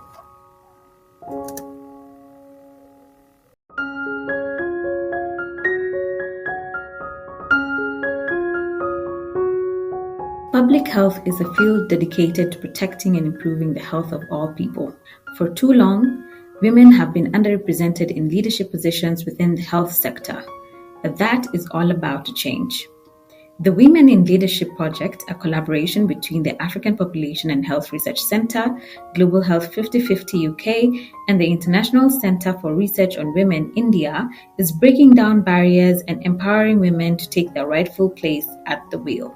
You know, we've been hearing a lot about how within the health sector, a lot of the work is being done by grassroots women, but there are very few in leadership positions.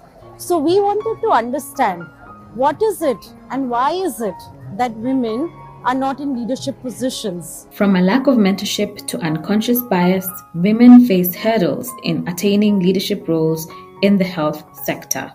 So I think there's probably barriers and challenges at several levels, including the lack of legal protection, the lack of organisational policies, but also at the level of what happens in their homes, what happens in the domestic sphere.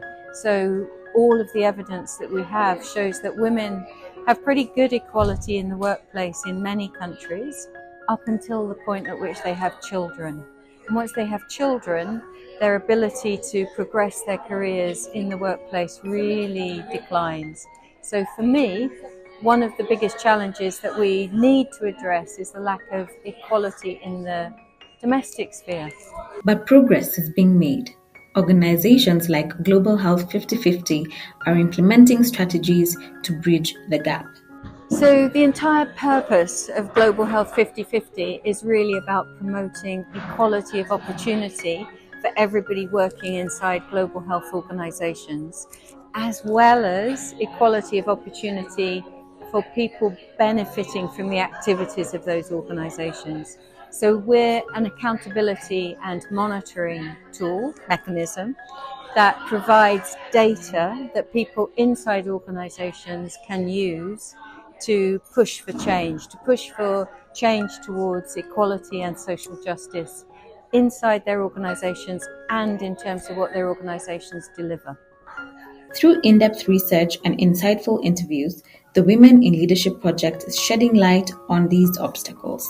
You know, while I can speak about specific barriers and enablers in the health sector, hearing from women from different sectors, we've learned that some of these barriers and enablers are common across sectors. So it's not just about the health sector. So if you talk about some key barriers, I think we have to talk about organizational culture. How masculine are these spaces, right? Are there spaces where women are heard? Firstly, are there spaces where women are hired? What are the biases at the hiring level? Are these spaces that understand women's lived realities? The fact that women, when they get married, are expected to provide care work, right? Women, when they have children, have to provide care work. Women, when they have elderly parents, have to provide care work. Do organizations account for that? Many organizations don't. So that's why a lot of women fall off the career trajectory during that time. Male allies play a crucial role in creating a more inclusive environment by actively challenging bias, amplifying marginalized voices, and promoting equal opportunities for everyone. We can make different arguments. We can make the arguments of right-based gender justice, that men and women are equal by all means. We can make the argument of the impact that having women in leadership in the health sector has on the health outcomes of both women, even men, but also children.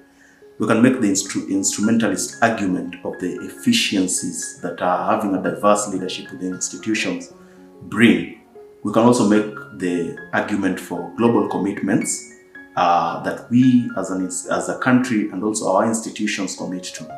But in order to achieve really what we are looking out for, in order to promote women leadership, especially in the health sector where a majority are women, but then the leadership is mostly men, we need to have both men and women in the conversation. By empowering women and fostering a supportive environment, we can achieve greater representation and influence of women leaders in public health. So you'll notice that I'm the co-CEO and co-founder of Global Health 50/50, and in full transparency, since we're about transparency, the other co-founder and co-CEO is my husband. So I obviously think that it requires everybody to get on board if what you want is gender equality. In my dreams, what I'm looking for is people who are feminist leaders, people who are motivated by social justice for everybody, not just by a desire to get to the top. The findings of this research are clear. Investing in women's leadership in health is not just the right thing to do, it's essential for a stronger, more effective health system. Join APHRC, Global Health 50/50, and ICRW in championing women's leadership in health. Together, we can build a healthier future for all.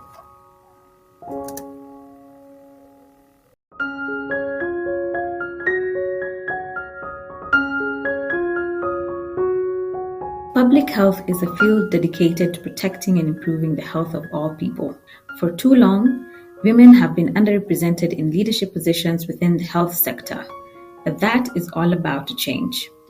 The Women in Leadership Project, a collaboration between the African Population and Health Research Centre, Global Health 50/50 UK, and the International Centre for Research on Women, India, is breaking down barriers and empowering women to take their rightful place at the wheel. You know, we've been hearing a lot about how within the health sector, a lot of the work is being done by grassroots women, but there are very few in leadership positions. So we wanted to understand what is it and why is it that women are not in leadership positions. From a lack of mentorship to unconscious bias, women face hurdles in attaining leadership roles in the health sector.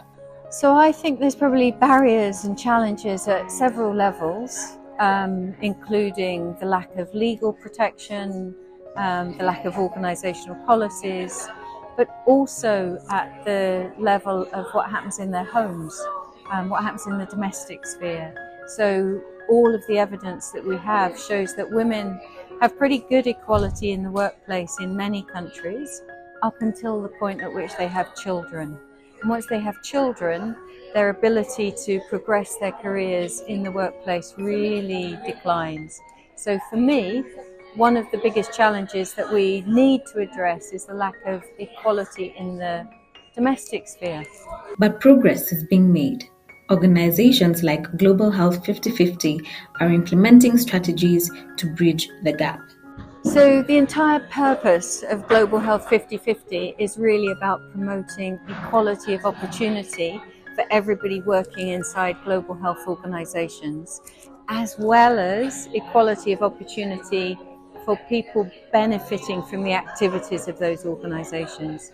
So we're an accountability and monitoring tool, mechanism, that provides data that people inside organizations can use to push for change towards equality and social justice inside their organizations and in terms of what their organizations deliver. Through in-depth research and insightful interviews, The Women in Leadership Project is shedding light on these obstacles. You know, while I can speak about specific barriers and enablers in the health sector, hearing from women from different sectors, we've learned that some of these barriers and enablers are common across sectors. So it's not just about the health sector. So if you talk about some key barriers, I think we have to talk about organizational culture. How masculine are these spaces, right? Are there spaces where women are heard? Firstly, are there spaces where women are hired? What are the biases at the hiring level? Are these spaces that understand women's lived realities? The fact that women, when they get married, are expected to provide care work, right? Women, when they have children, have to provide care work. Women, when they have elderly parents, have to provide care work. Do organizations account for that? Many organizations don't. So that's why a lot of women fall off the career trajectory during that time. Male allies play a crucial role in creating a more inclusive environment by actively challenging bias, amplifying marginalized voices, and promoting equal opportunities for everyone. We can make different arguments. We can make the arguments of right-based gender justice, that men and women are equal by all means. We can make the argument of the impact that having women in leadership in the health sector has on the health outcomes of both women, even men, but also children. We can make the instrumentalist argument of the efficiencies that having a diverse leadership within institutions bring. We can also make the argument for global commitments that we as a country and also our institutions commit to. But in order to achieve really what we are looking out for, in order to promote women leadership, especially in the health sector where a majority are women, but then the leadership is mostly men, we need to have both men and women in the conversation. By empowering women and fostering a supportive environment, we can achieve greater representation and influence of women leaders in public health. So you'll notice that I'm the co-CEO and co-founder of Global Health 50/50, and in full transparency, since we're about transparency, the other co-founder and co-CEO is my husband. So I obviously think that it requires everybody to get on board if what you want is gender equality. In my dreams, what I'm looking for is people who are feminist leaders, people who are motivated by social justice for everybody, not just by a desire to get to the top. The findings of this research are clear. Investing in women's leadership in health is not just the right thing to do, it's essential for a stronger, more effective health system. Join APHRC, Global Health 50/50, and ICRW in championing women's leadership in health. Together, we can build a healthier future for all.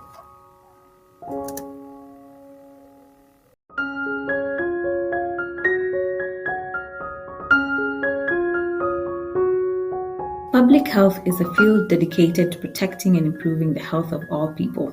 For too long, women have been underrepresented in leadership positions within the health sector, but that is all about to change.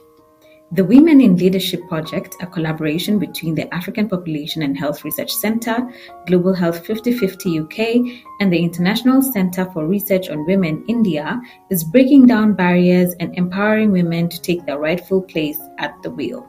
You know, we've been hearing a lot about how within the health sector, a lot of the work is being done by grassroots women, but there are very few in leadership positions.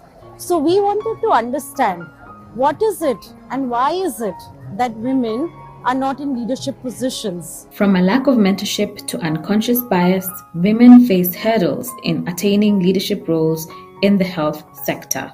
So I think there's probably barriers and challenges at several levels, including the lack of legal protection, the lack of organisational policies, but also at the level of what happens in their homes, what happens in the domestic sphere. So all of the evidence that we have shows that women have pretty good equality in the workplace in many countries, up until the point at which they have children. And once they have children, their ability to progress their careers in the workplace really declines. So for me, one of the biggest challenges that we need to address is the lack of equality in the domestic sphere. But progress is being made. Organizations like Global Health 50/50 are implementing strategies to bridge the gap. So the entire purpose of Global Health 50/50 is really about promoting equality of opportunity for everybody working inside global health organizations, as well as equality of opportunity for people benefiting from the activities of those organizations.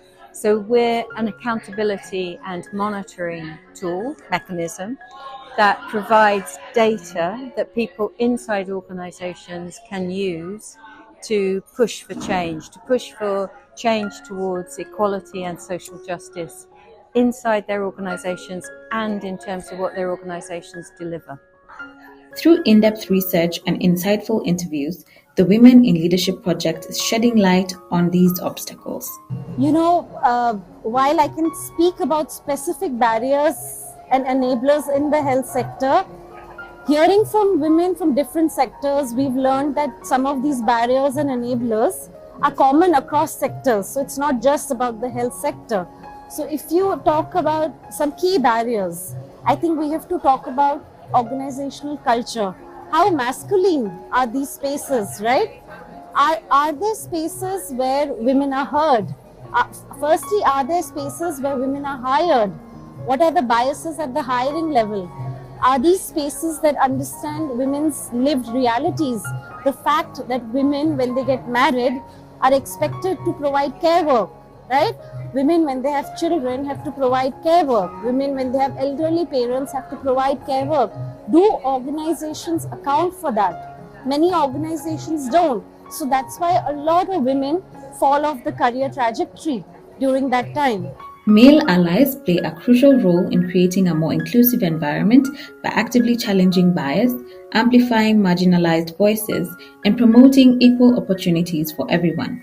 We can make different arguments. We can make the arguments of right-based gender justice, that men and women are equal by all means.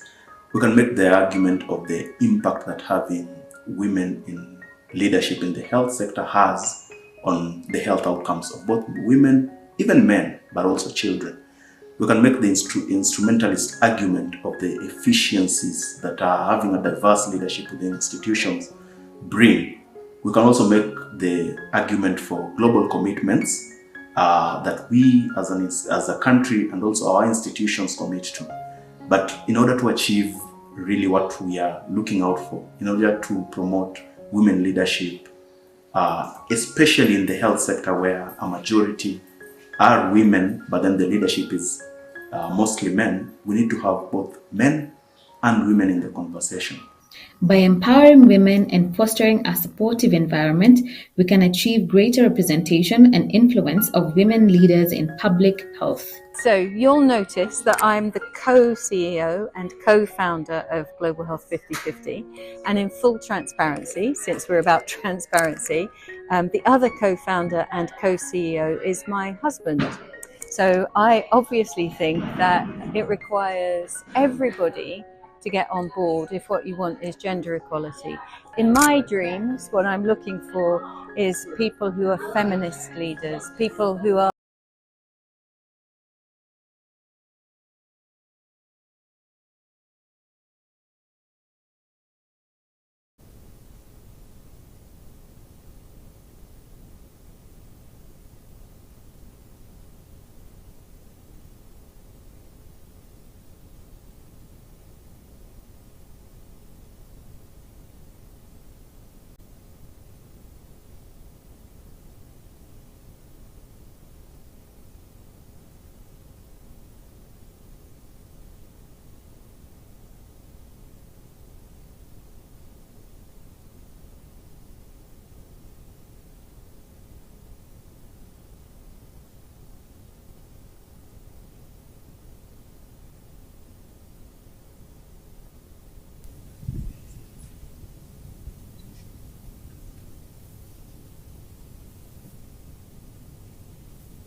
Hi, everyone. Hello.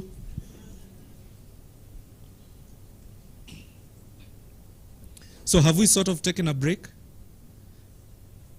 There's a lot of information that we had. So I understand there was an overload.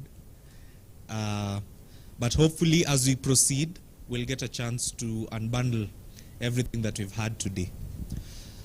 So, a woman holds the knife at the sharp end. You know this thing, eh? Yeah? A woman holds the knife at the sharp end. Let's hear what you have. Hi everyone. Happy after break. Great. So my perspective would be that the greatest responsibility lies at the very end. A knife without a sharp end is no knife. So basically it speaks to the point where the community looks at most. And that is the point where I think the woman sits. Thank you. Let's clap for that. Did you get what he said? Do you agree with him? Interesting, yeah? Anyone else? A woman holds the knife at the sharp end. I think my my recommendation is going to be a bit different. I feel like the woman holding the sharpest end is could be that sometimes women carry more than they need to carry by choice. By choice? Yes.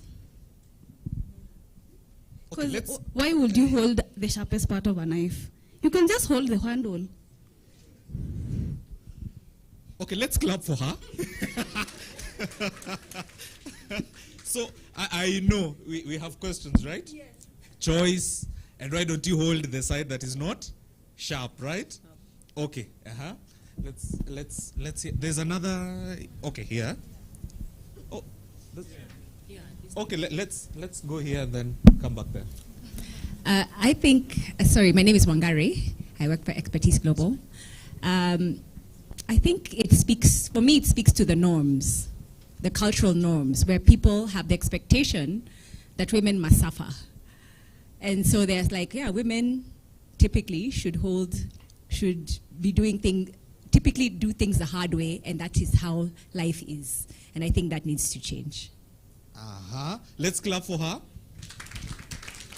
Remember to complement our daily quote.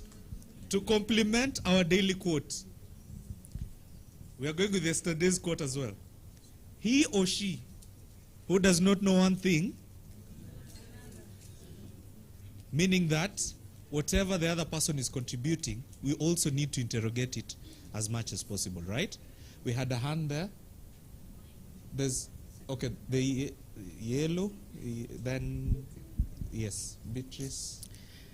I've had some time to think about this proverb, and two things. One, the woman is mostly the one in the kitchen.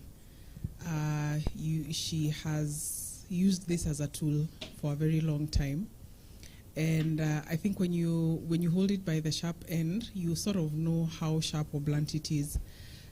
So you know how to maneuver. But then also, I tend to think that, for me, it speaks to the resilience of women. They have thick skin, and so they're resilient enough to handle the heat in the kitchen or the sharpness of the knife. So I choose to look at it that we are resilient as women. Hey, let's clap for that. I tell you, yeah, we are getting those insights. So there's here. Oh, okay. Then, yeah. Good morning. Good morning. My name is Joyce Mose. This is my interpretation. By all means, a knife is an object that is dangerous, whether it is used to cut something that will have a meaningful use or not.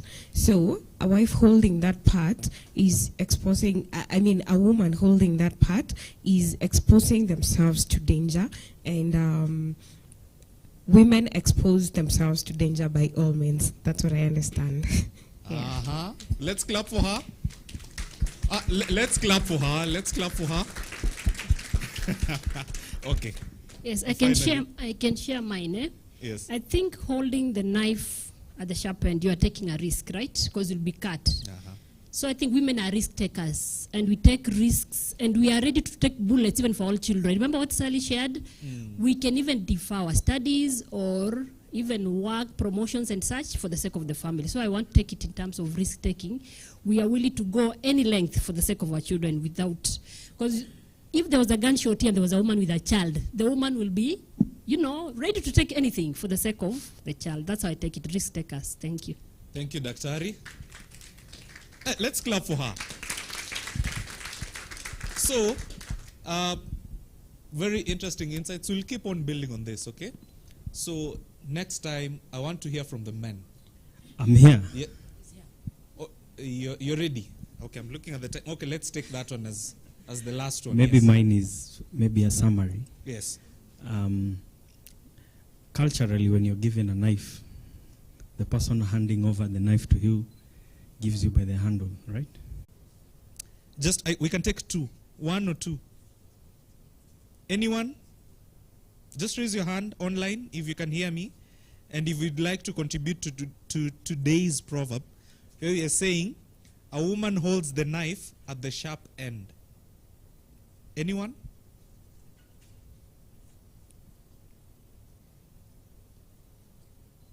Okay, we'll get back to them later. So we have an interesting presentation coming up, and it's titled Karibu, My Leadership Journey. We've swapped things a little bit. And so we'd like to hear from Dr. Caroline about her story within this presentation. And then after that, we'll see how things go. So over to you, Daktari. Yeah. Thank you very much, Chris, and thank you, everyone. When Sally asked me, can you give a presentation during the Women in Leadership Forum, my first instance was to say no. And even as late as yesterday, I was still saying maybe I should have said no. Because I'm like, why me? What do you want me to say? Do you think my story is interesting enough? Is it even a story? But I thought, why not?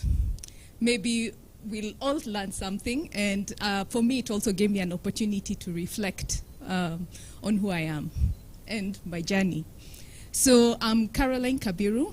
I'm a senior research scientist at the African Population and Health Research Center, and I lead a unit with a very long name, so my apologies. It's the Sexual, Reproductive, Maternal, Newborn, Child and Adolescent Health Unit, or SRMNCAH. There is no easier way. We've had Seremuka, if you want to irritate some of us, but it's just SRMNCAH. Okay.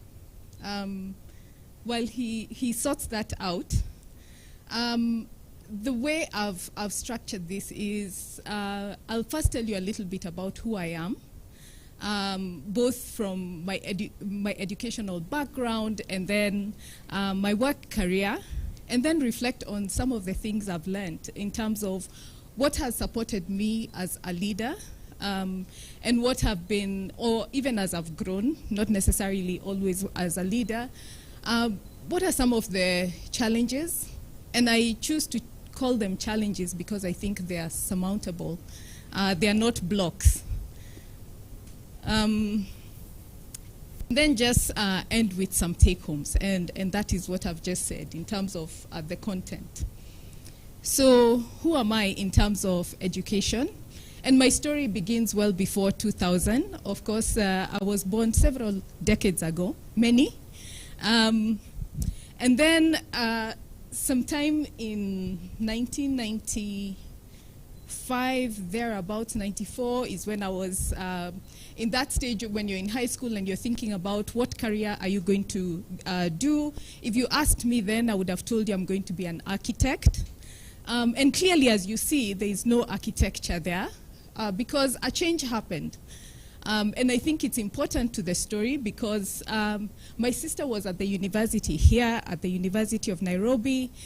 Those of you who might remember the 90s, Winnie, I know it's not you. Sally, I know it's not you. You were not born, or maybe you were just being born. The universities kept closing. and my sister was home for a year, and she told my parents, look, I don't know that I'll ever finish school. Is it possible for me to go to another country and study? And it's not that they were swimming in wealth, but they said, we'll put together our resources and we'll send you off to the US. And so once she was there, the rest of us, we are 3 in the family, also got the opportunity to go there. But it's a part of the story. I think Sally talked about it, the importance of family. It's not like my parents were very wealthy. My mom was a civil servant, but she had a job in government that required a lot of travel. And what I know is that my mom saved her per diem to pay for our education. And she's told me this in recently when I was interviewing them to get a sense of who they are. And she said, when we sent off your sister, we actually had enough money just for that one term. And we wondered how we would sustain her, but we put together our resources. So family support, which is something Sally said, is very important. So I go to the US, and I don't study architecture, which is what I hoped to do, but I was also passionate about environmental health. And so in 2000, I got my degree. A year later, I got my master's in public health, and 4 years later, I got my PhD in health promotion. I was 28 when I got my PhD. That's also important. Thank you. Sally talked about family demands. I think the fact that I had the opportunity to get my education when I was not married or had a child has something to do with this. I look at some of my colleagues, some of whom have 3 children and are doing their PhD, and I wonder, how do you manage? So all this is part of the story. So I finished my PhD. What did I do? And I did my education on a full-time basis. So I was just studying. So after I finished, I worked as a postdoctoral fellow in the US, and I was also teaching part-time. My colleagues may not know that I was a physical education teacher. Yes, I really enjoyed it. Maybe that's why I ran, because maybe it came from there. But then around August, I decided to come back, and I came back because I was frustrated with the US. I think it's a hard place to live. I think the social environment in Kenya is much better. Social support is critical. So still back to what Sally was saying. And then I did a consultancy before I then joined APHRC as a postdoctoral fellow in January of 2007. Around 2008, APHRC got some funding to start a PhD fellowship program, and I was assigned as a manager for that program. So my first sort of real leadership role. And that grew. I think the first grant, I can't remember how much it was enough to support 20 fellows. By the time I was leaving APHRC in 2017, we had supported over 200 PhD students from across Africa, many of whom had graduated, many of whom we continue to keep in contact with. So from 2009 to 2011, I was an associate research scientist, doing both research, but actually doing more of capacity strengthening. For colleagues at APHRC, you've heard about CARTA. I was part of the team that wrote the first proposal. I served as a program coordinator. And then in 2012, I was promoted to be a research scientist and also assigned to lead a program on urbanization and well-being. This is a role I held for 2 years. And finally, one day, I walked to our executive director and said, I'm stepping down as lead. So another thing, as a woman in leadership, sometimes you do have to make those tough decisions. And everyone wondered why I would do that. And of course, you will hear rumors, oh, she stepped down, you know, she's Kenyan, the boss is Nigerian, she was kicked out because she's not Nigerian, which was not true. I'm the one who made that decision. Why? I realized I was in the office from 7 a.m. would often find me in the office, 7 p.m. I'm still in the office, long, tired hours, and I realized it was taking a toll on my mental health. And I said, you know what? At the end of the day, I serve the world better if I'm alive than if I'm dead. So I stepped down. So sometimes as a leader, you do have to take difficult decisions. Then 2017, I said, you know what? I've been at APHRC for 10 years. I think I've done well. I want to try something different. I moved to the Population Council, and there I was an associate and senior technical advisor for the Evidence to End FGM program. At that point, I knew nothing about FGM. But in life, you fake it till you make it. And somehow, by the end of the 3 years that I was there, I really understood quite a lot about FGM, and actually it relates a lot to the work that I'd done previously around adolescent health and well-being, and really understanding the challenges that women go through. And really some of the drivers of FGM are the same ones that we're talking about today, gender norms. After that, and maybe some of my colleagues may not know, when I left APHRC, I got a call from the executive director who asked me, when are you coming back? And I said, who knows, one day.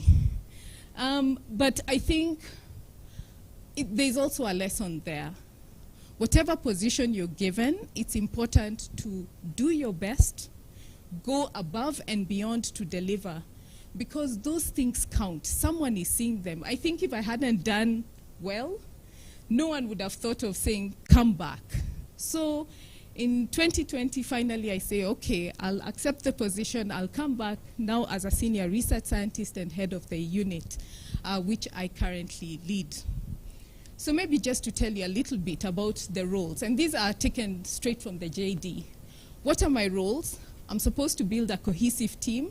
Our team is one of the largest units, but it's within a theme.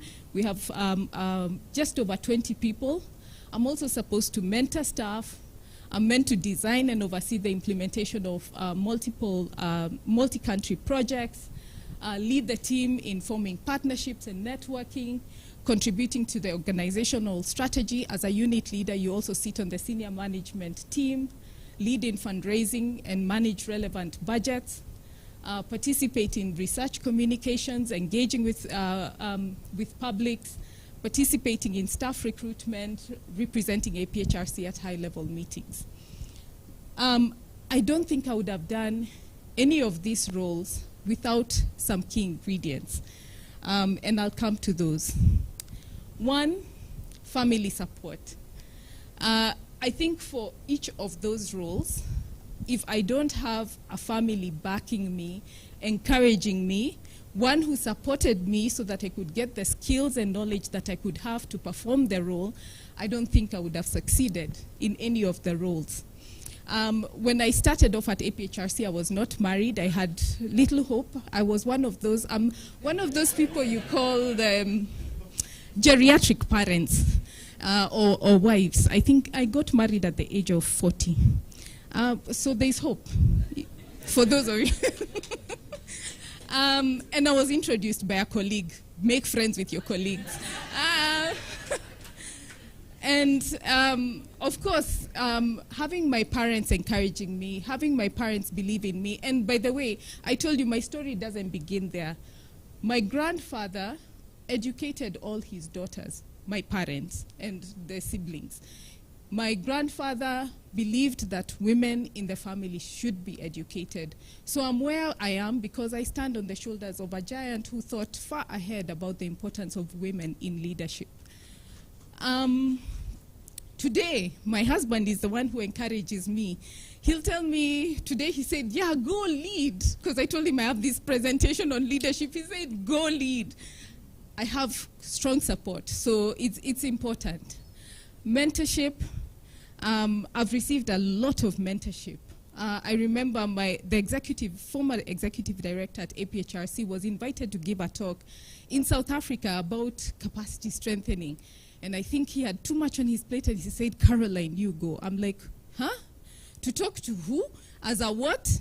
And I get into the room, and there are vice chancellors, and you're afraid, but I think that someone believed that I could do it was very important.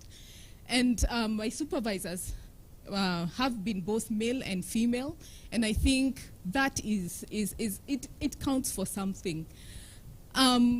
Even just my journey as a researcher, it began one time as an undergraduate student when I was finishing a class, and I don't remember what the class was, and the professor came and said, "Caroline, how do you feel about joining me and my research team to do some work?" And that was my first exposure to research, and we co-authored 3 papers, which were my first peer-reviewed papers. So finding that mentor, that supervisor who supports you, who creates the opportunities. The other one is the workplace culture and environment. APHRC is a supportive environment. I feel safe when I'm there. I'm never worried about many things. And I don't know how much we've talked about sexual harassment, but I think it's something we have to address. I have a daughter who actually turned 17 today. She's a stepdaughter. I told you I'm a geriatric parent, so that you don't wonder. And she did her internship in one of the major hospitals earlier in June. I think it was June. And she came home and she said, "You know what? I can't wait for this internship to be over." Why? She walks in, she's 16 years old at the time, and she's getting pestered for her phone numbers by different men, and people are okay. They're like, "No, why don't you just give the number? I mean, it's okay." And she was so uncomfortable. A safe environment is something we owe all women and men. It's not the place for harassing people. It's not the place for pestering people. It's not the place for being offensive towards others. I think if we want women and men to grow, the environment has to be safe, and we have to address these issues of sexual harassment and other forms of harassment. APHRC is also fair. I think recently there was a gender survey which showed in terms of pay, we are there, we are at par in terms of numbers, at different levels of leadership, almost at par. And I think all that has been important. I think for me at APHRC, I never felt that I was being discriminated against because I am a woman. And then hard work and determination. Nothing comes easy. You have to put in the time. As I mentioned, there was a time when I was putting in 12-hour days. Now with a 5-year-old, I've had to make a choice that work-life integration is critical. What are some of the challenges? Family demands, integrating work and other aspects of life. So you're a research leader. People will call you with many things. Even I do less research now. I think I do more human resource management now. People will call you. You'll spend a lot of time talking. At the same time, my son feels that I spend too much time working. He says that's okay as long as I'm working hard to buy him toys. But he also feels you don't have to work on Monday, you can work on Tuesday. And I think I've come to the realization all these things are part of life, and it's about how you integrate them. And so sometimes you will be talking to me about a research project about gender, and shortly after that I'll pick up a call and say, by the way, please send some out invites for the birthday on Saturday. It's about how you integrate all those things. Gender dynamics. There are times I've struggled. Are people comfortable with me being a leader if you're a man? Also, as a woman, do you judge me differently? Because I've once had someone in the organization say, you know, the problem with women is that they get pregnant and then you have to look for a replacement.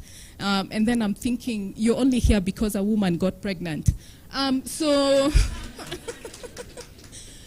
So it's been that. But to be honest, APHRC has been great, even the Population Council. I gave birth when I was at the Population Council. I exclusively breastfed or fed my child breast milk, and that's because the environment provided that space. having a breastfeeding room, having maternity leave. But I don't take it for granted that those are positions of privilege and that there are many women who do not have the same, and it's something we need to address. So, key lessons. For me, workplaces must be safe and supportive. If we want women leaders, the environment has to be supportive to them so that they can thrive and grow as leaders. Secondly, having an ally is critical. Having that someone that you can call, speak about your frustrations about work, having supportive supervisors, having supportive managers and leaders is critical, and I think at APHRC I've found that we have all that. But the important thing is to be the same to others. As a leader, you're not judged on your own success, you're judged on the success of your team, so you do have to lift others as you go along. And I hope to the colleagues that are here in the room, you felt that I've done that in my position when we've worked together. Work-life integration and self-awareness is essential. You do have to take time away to rejuvenate, to re-energize. It's very hard to give your best to the job every day if you're constantly at that. Sometimes you do have to take a break, relax, be with family, do other things that you enjoy, and that actually gives you the energy to put in the hours that is needed. And based on the experience that I told you where I stepped down from a leadership position, sometimes it is okay to step down and give others the opportunity. Build bridges, not walls. Relationships are fundamental. You have to be a good person. You have to be kind to others. You have to support others. I think it's essential not only for a good team, but really it then also propels you. I think if I hadn't built bridges before I left APHRC in 2017, I wouldn't have been invited back. So building bridges is critical. Accept criticism that's offered in good faith. And as a leader, one has to be open to that. And one of the things that I've done in terms of my supervision is when we are having the performance appraisal meeting, at the end of the meeting, I'll ask, is there any feedback you have about anything I can do to improve myself? And it's been a range of things. One, we feel you don't like coming to the office, you're not firm enough, you don't delegate enough, and then I take deliberate steps to address some of those. And then the last one is patience and hard work.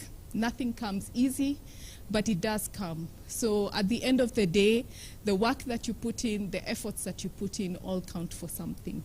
And that is my journey. Thank you.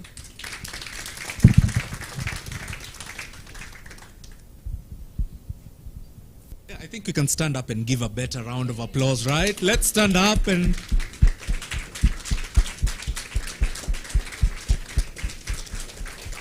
Thank you.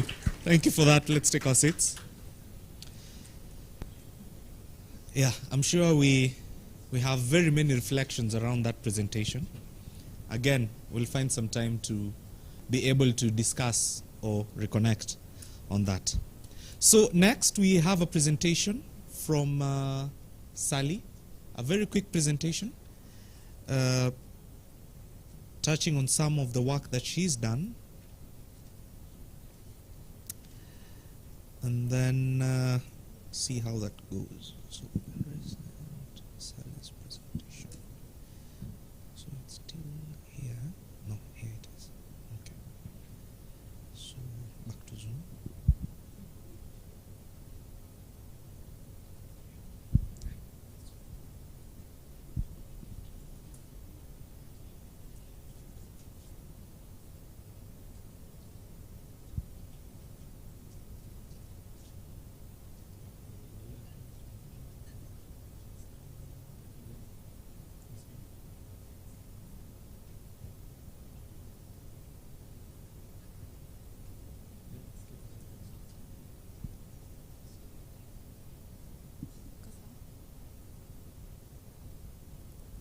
Okay, clap for me again.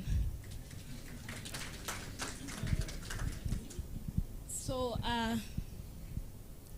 my presentation will be on workplace policies, practices, and women's career progression. But this is from the perspectives of health managers in Kenya. It was a qualitative study.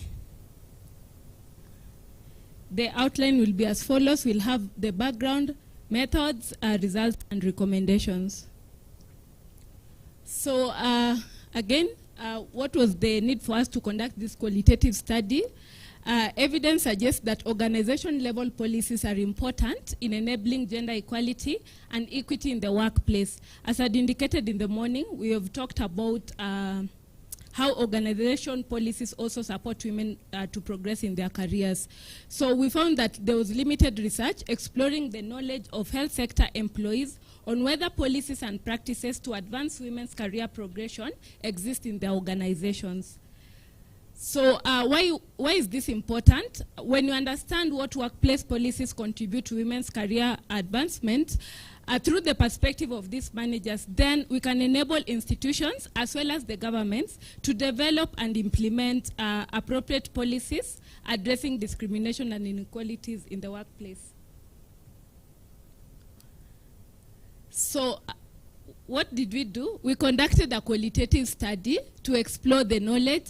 Also, I would refer it to as awareness and perspectives of health managers on, one, which of the organization workplace policies and practices contribute to career advancement of women. Then two, knowledge of how such policies and practices are implemented and monitored. We talked to 8 institutions. We talked to 8 institutions which were purposively selected to be representative of different subsectors of the health sector, including service delivery organizations, research institutes, professional bodies in Kenya within the public and private sector. So we conducted interviews with participants who are willing, available, and consented to be interviewed.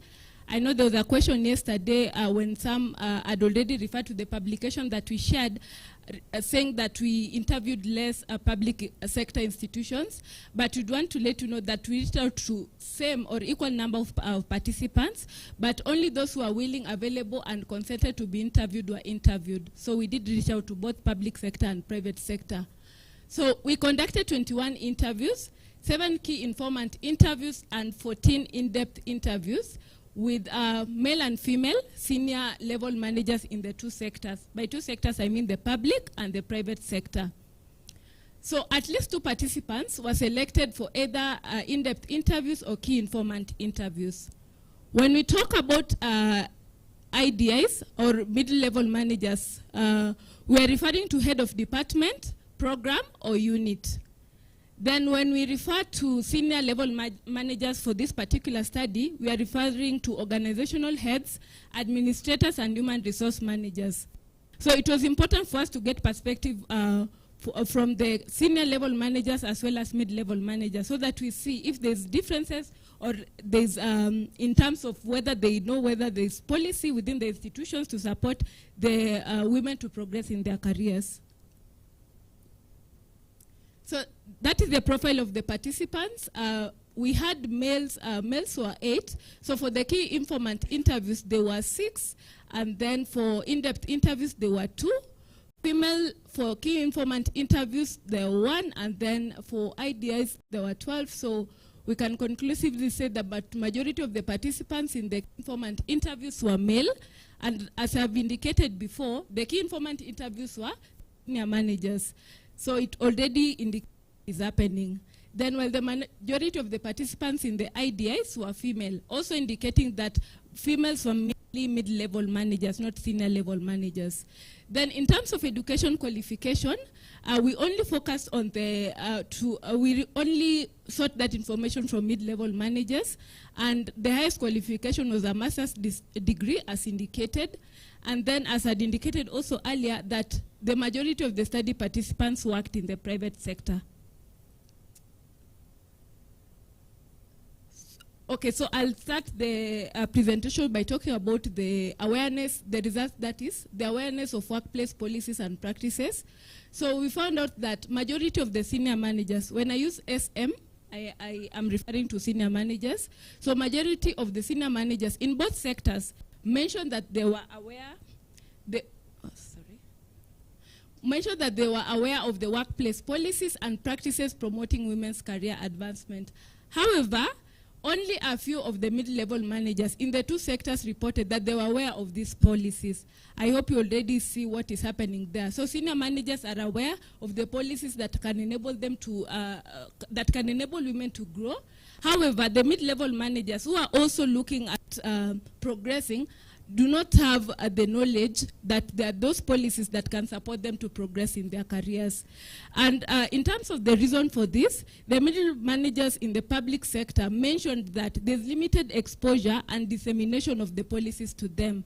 Actually, they were saying that the policies are handled at the county or national level. So according to them, they rarely get to read these policies, and that is the reason why they're not aware of certain policies. However, if you look at the private sector, the reason was quite different. That although they might be having these policies within the institution, they have not had time to read them, which was also quite interesting, because maybe you think that you have the policies, you give them to your staff, but they don't end up reading the policies. So that one also shows the need for the organization to be able to disseminate this information. It's not enough for you to just inform your employee that these are the policies that can support you. You also have to go ahead and inform that this is the policy and this is what you need to do in order for you to be able to benefit from the policies that are in place to encourage women to progress in their careers. So that is an excerpt from one of the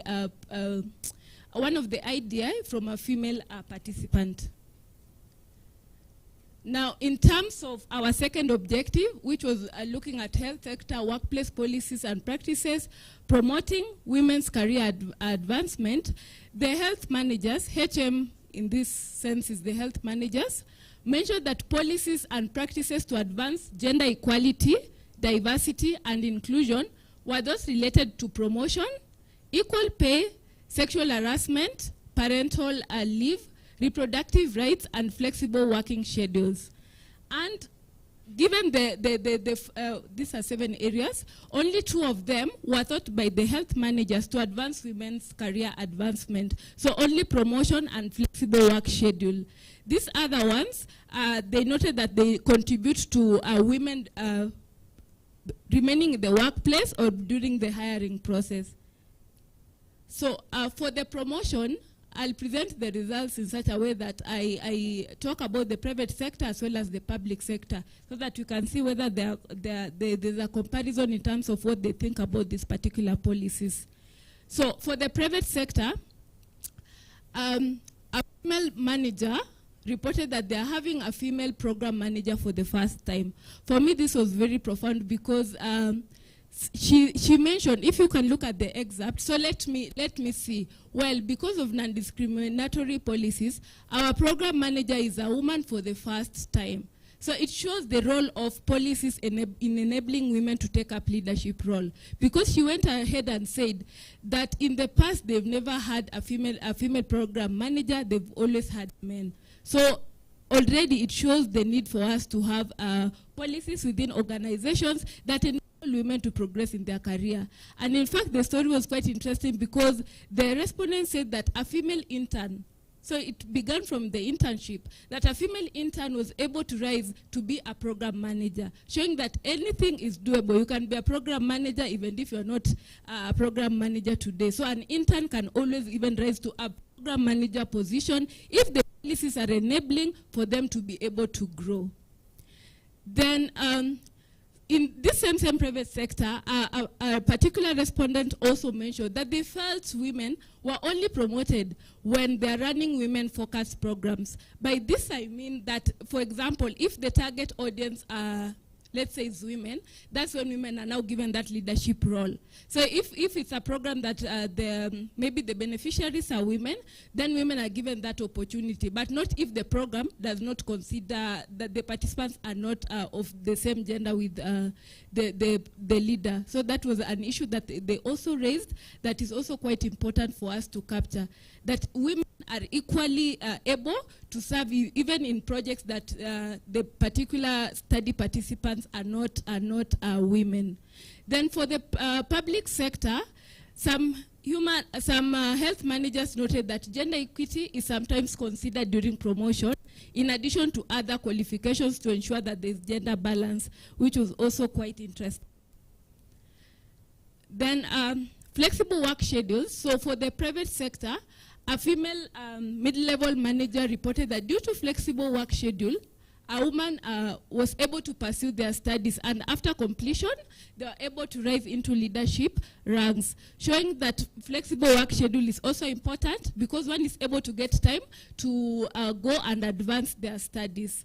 Then she went ahead and also mentioned that a woman who started an employee with a certificate was now doing her master's degree due to flexible hours. Now she could leave early, and you see based on the practice that they have within the institution, so as long as you have that admission, you are allowed to leave work as early as 3 p.m.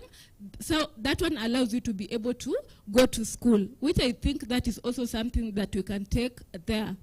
Then for the public sector, there was no mention of flexible hours. So maybe we'll have a discussion whether there's that flexibility in the public sector. But as far as the interviews are concerned, no one mentioned about flexibility in terms of work schedules in the public sector. So it might be there or it might not be there, but it was not mentioned during the interviews. Then, as I'd said, for these other 5 ones, it was not about encouraging women to progress in their careers, but rather retaining them in the workforce or during the hiring process. So when you look at hiring, in the private sector, majority of health managers noted that hiring is based on one's competencies and not gender. Same case to, that is private sector as well as public sector as well, because they also noted that it's only based on competency, that during hiring, we don't look at the gender, so as long as you're good enough, we take you. Then, but the same public sector also mentioned that sometimes they consider the 2/3 gender rule when hiring, and I hope you all know what 2/3 gender rule is all about. So they say that they do that during hiring to ensure that they have gender balance during the hiring process. Then we have equal pay.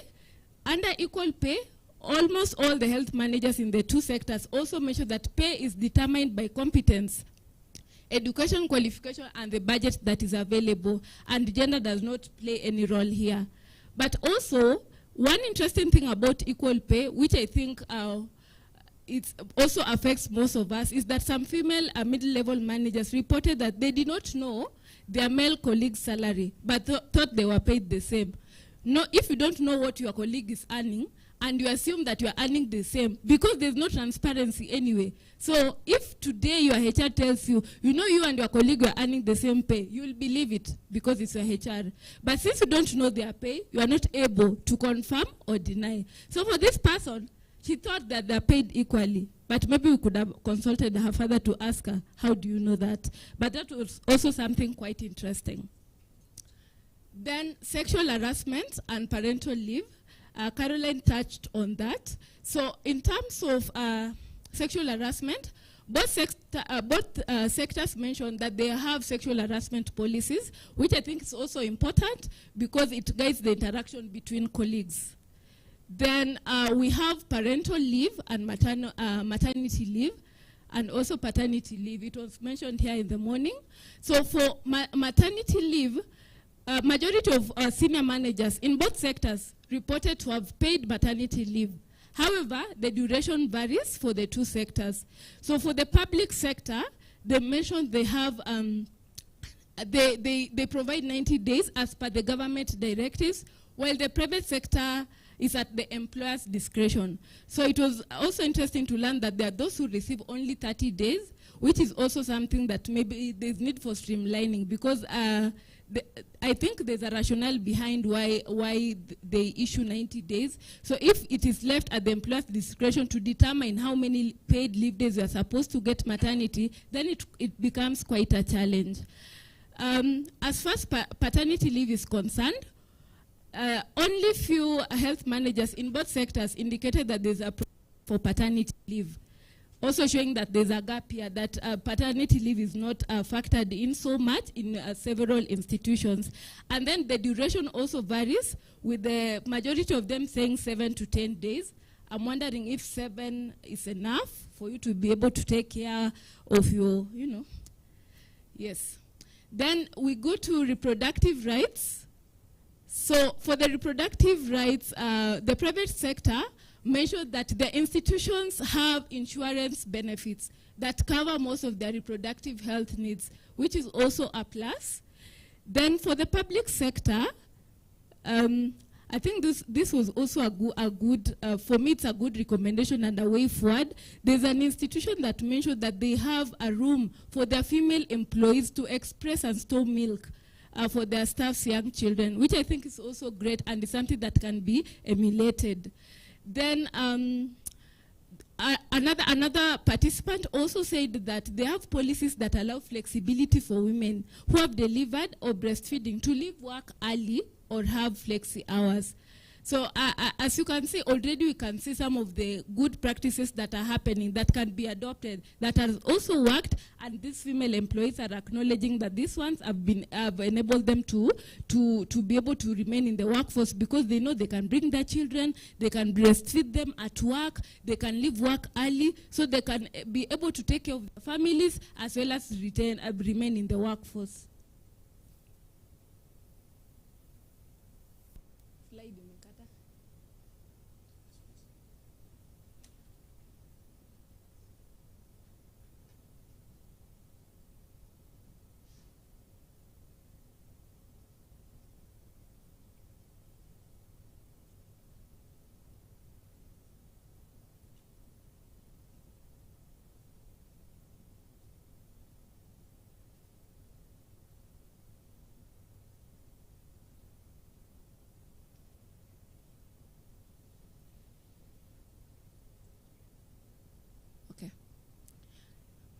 Okay, so now let's focus on the implementation and monitoring of the health sector workplace policies.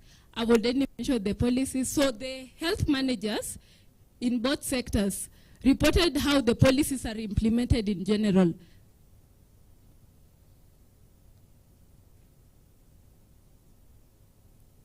How the policies are implemented in general. However, they did not state how this is done for specific policies.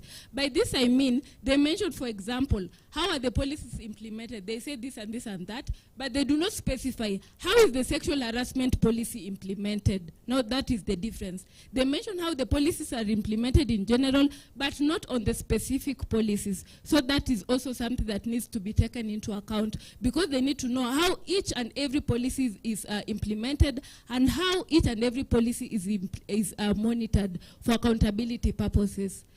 Then some institutions also measured that the implementation and monitoring of the policy is informal. So there are no proper structures to be able to do this. So this is also a challenge. Then there was a difference in terms of the implementation. So for the private sector, they measured that the implementation and monitoring of the policies is conducted at the institutional level. But for the public sector, the organizations that were interviewed indicated that individuals that were interviewed indicated that the policies are implemented and monitored at the national and county level. So who implements and monitors the policy, irrespective of the implementation, whether it's done at the institutional, county, or national level? Some health managers noted that it's the duty of HR department. Others mentioned it's the role of the management. And one interesting one was that this is done by a gender committee, which comprises of different members focusing on gender mainstreaming. So how does the implementation happen?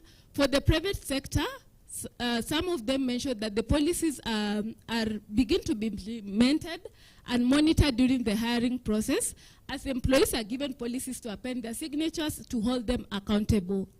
Others in the same sector also mentioned that there's periodic dissemination of the policies as a way of keeping their staff informed about the policies in place, which I also think it's a good one, where often you have discussion with your employees to be able to know what are the policies that are there, how are these policies able to support them.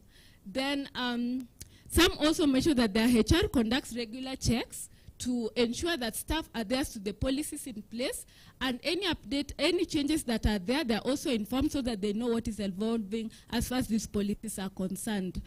So for the public sector, it was quite interesting that let's say generally the health managers lacked sufficient knowledge of implementation and monitoring, and this was as a result of course, they mentioned that they're not the custodian of the policies. So most of the time, since it's done at the county or national level, they wouldn't be able to comment much about how the implementation and monitoring is done. So this is also something to highlight as well. For one male mid-level manager, they reported that they also benchmark with other institutions, and the few health managers also reported that failure to adhere to these policies has consequences such as job loss. So my final slide, and as always, this is the only thing that you need to remember in my presentation. So in terms of a recommendation, what are we saying here? We are saying that there's limited awareness of the policies and practices that can advance women's career progression in the organization, especially for mid-level managers. So this is something that needs to be highlighted, that while the senior managers, who most of the time, especially for the private sector, they're the ones who come up with these policies, they know the policies are there, but the people who are supposed to benefit from those policies are not even aware, or if they're aware, they've not had time to interact with them. So there's need for periodic or even continuous information sessions to their staff on the policies and practices that exist. Because if you're targeting for a woman to be able to progress within your institution, and the policies that are supposed to support them, they're not even aware of, then it beats the point. Then the third recommendation is that there is need for organizations to be deliberate in having supportive policies, as well as other pragmatic interventions beyond policies. For example, the breastfeeding room and so on, such as training, mentorship, can enable women to progress in their careers. So we are saying that it's not policies alone. There should be also other interventions alongside the policies, so that women have the policies to back them up, and also have interventions that support them to progress in their careers. Last but not least, there is need for each public sector organization to develop, implement, and monitor their own policies to increase ownership of the policies and to address the distinctive needs of the institutions. Thank you.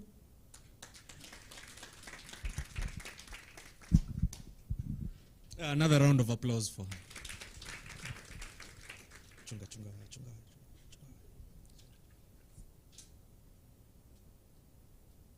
Okay, so we intend to have a group photo shortly. We'll have it here.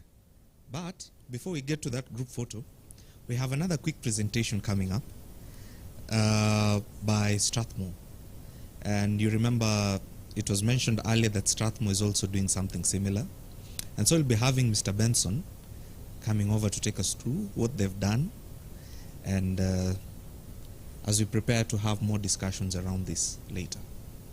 So, Benson.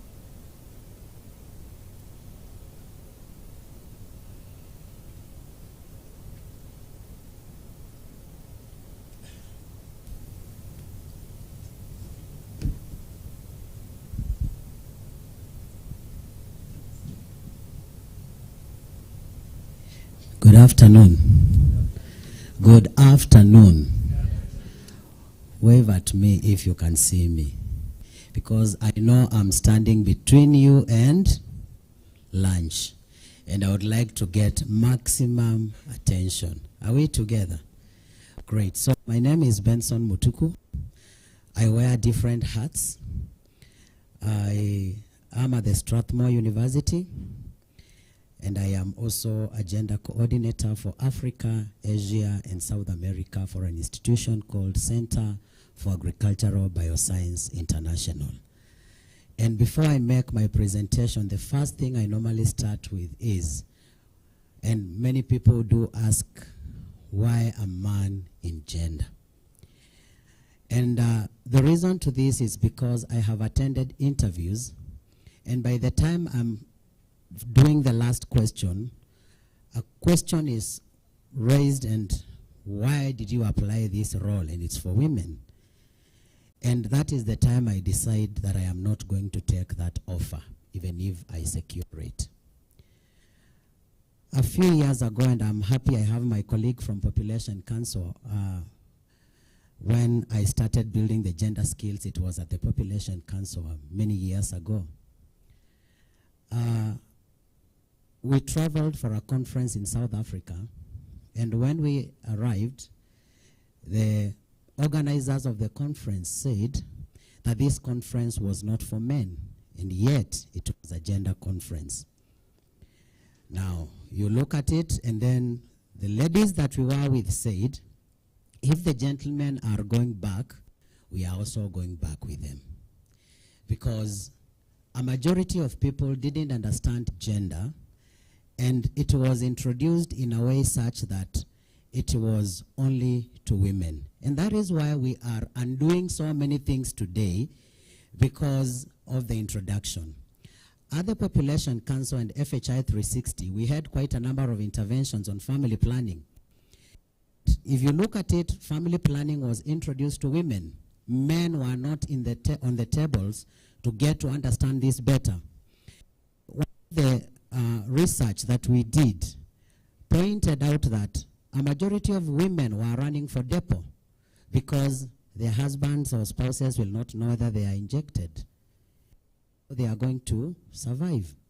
We could even see a majority of them who would swallow the pill, have water on their mouth, run in the toilet, and take that pill because they don't want the husband or the spouse to really ask them why you are doing all this. And we really designed interventions that would also bring men to understand why women were using family planning. And I can share so many experiences until I transitioned to the agriculture food security sector.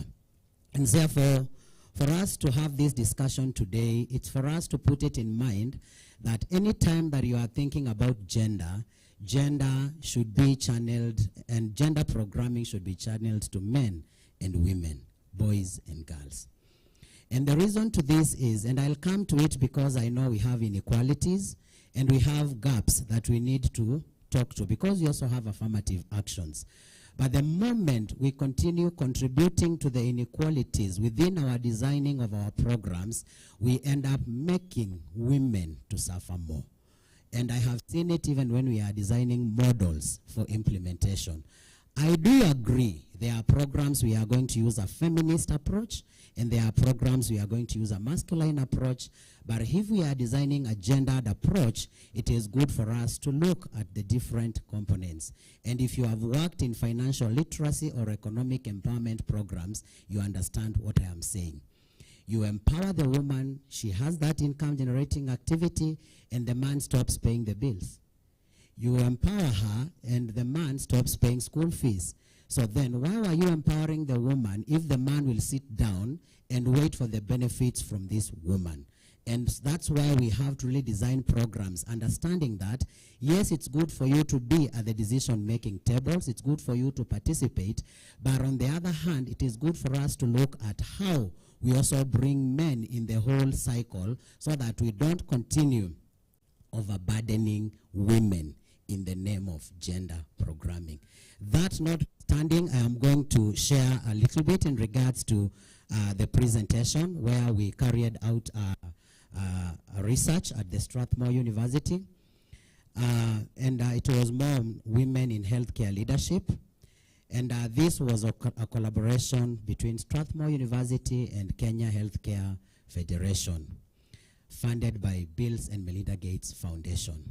We are still implementing the findings of this research, as well as learning from the different actors. And I know APHRC, Women Lift, and other institutions, we've been working together to learn from each other and see on how to improve as we roll out different interventions. I'm not techno, so.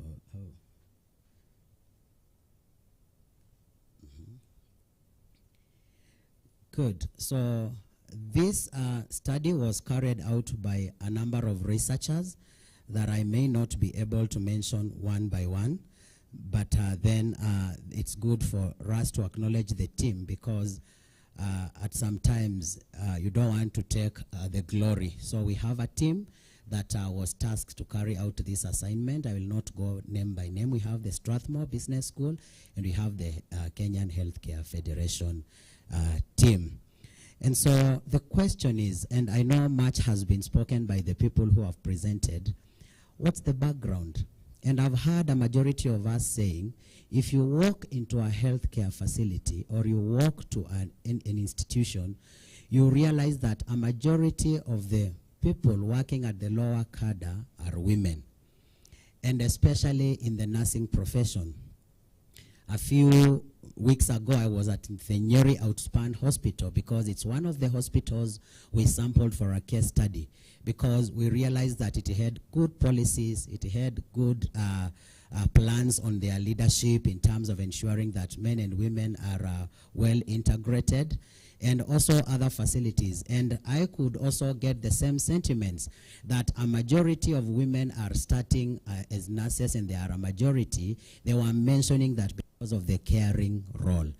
And as we continue going through a variety of researches, it's good for us to understand that stereotypes, issues of attitudes, the social cultural issues are embedded even within the learned. And one of the things that I normally mention is culture. It cannot be removed only by education. There are so many things that need to work when it comes to culture. When I was implementing some programs targeting on female genital mutilation, I realized that even professors from the UK or from other regions who are born in Kenya would even bring their daughters to come and go through FGM, and yet they are educated. So it is good for us to get education, but there is more that we need to go beyond when it comes to matters of culture and issues to do with stereotypes. So if you look at all this, then we are seeing the nurses who are a majority.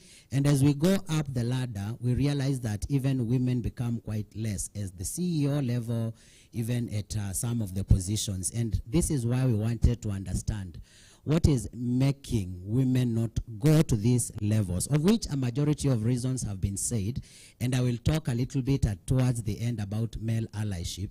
But it's good for us to also ask ourselves, because in everywhere I go, I'm just hearing about social cultural issues. I'm hearing about it is about underrepresentation, it's about this. What then can we do to ensure that this is reduced? And that's why all of us have done different researches so that we can learn from each other. And our theory of change and study focus was the organizational elements.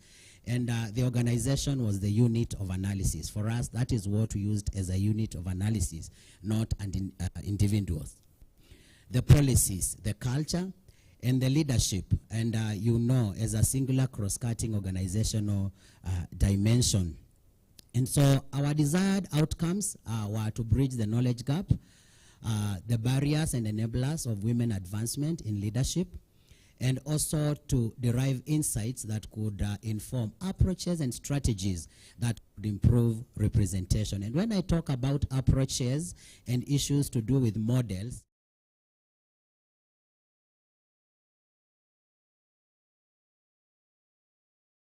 social analysis and action model that has proven in terms of helping in reducing the social cultural issues. And quite a number of, because one thing that I have come to realize in every institution or work we do, if we don't have proper models, if we don't have proper approaches, we are going to continue going into circles. And that's the same challenge that we have faced even in female genital mutilation, because we all go circles, and then you ask yourself, why does this thing come to an end? From when I started interventions, the issues has been there.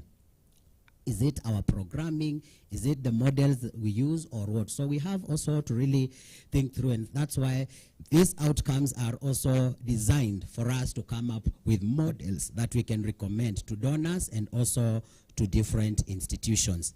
And so our study design was convergent, using parallel mixed methods, the quantitative and qualitative.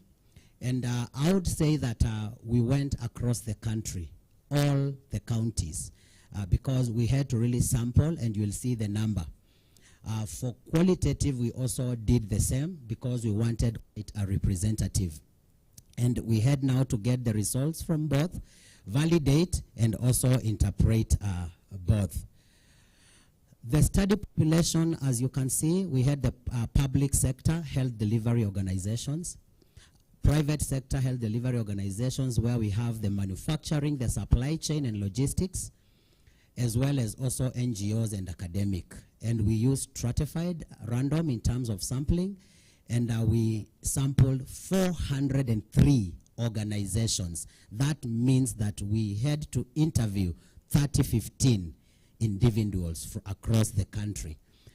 38 key informant interviews, and we had also FGDs, which were 3, given that most of the information was gotten from the key informants. So just to share a snapshot of the findings in regards to the different components, and when we talk about the organizational policy, you'll realize that there is a general agreement that policies offer equitable remuneration for similar roles and skills. And we also had some statistically significant difference between public, private, and not-for-profit on whether promotions were actually based on performance or whether criteria were clear and transparent. So, and you've heard what my predecessor was presenting that she has mentioned. It's very clear that we cannot get to understand this even though they are policies. More women than men felt unsupported in taking up flexible work schedules. This came out very clearly from this research. Organizational culture, men and women largely treated equally, but ideas of boys' club more in private sector. And this is something that we have to really ask ourselves. What are the impediments into what we call the girls' club? If I would be able to ask by show of hands, how many of the women in the room are in a girls' club? A majority of them would be able to talk about chamas, but then when we talk about when we talk about boys' club, it's where serious matters are discussed. And so for girls' club, we are also talking about a space and a platform where serious matters are done, are discussed. And that is something that chamas, they are serious matters. I wanted to hear that. I wanted to hear that. Good. Yeah, chamas, yes, those are also platforms and networking areas where serious matters are discussed. We need to go to another level where we can formalize in terms of those girls' club, where they have an administration, they are regulated and all that, so that if we were to say that this has to be represented in a global session or in a regional session, then it is quite regularized. So this is something that we realize that there is more of the club, but then we do not have this a lot. And do we have chamas in our organizations by show of hands? In the organizations we work, do we have chamas?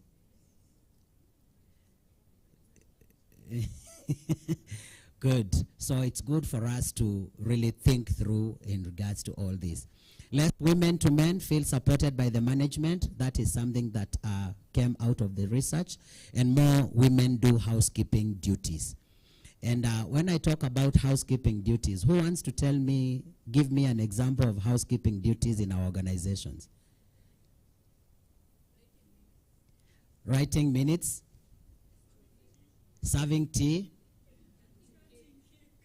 cutting cake, rapporteuring, somebody else, housekeeping roles. Yeah, and sometimes some of these roles come actually without us knowing, because this is how we have been socialized and this is how we have been cultured. I have gone to high-level meetings, and when it's that time to serve tea, instead of everybody serving themselves tea, the women in the room decide that we are going to serve everybody who is seated here. There is nothing wrong in terms of serving, but then make sure that you serve when we have all stopped the meeting and the meeting is not continuing and you miss some pointers, you know.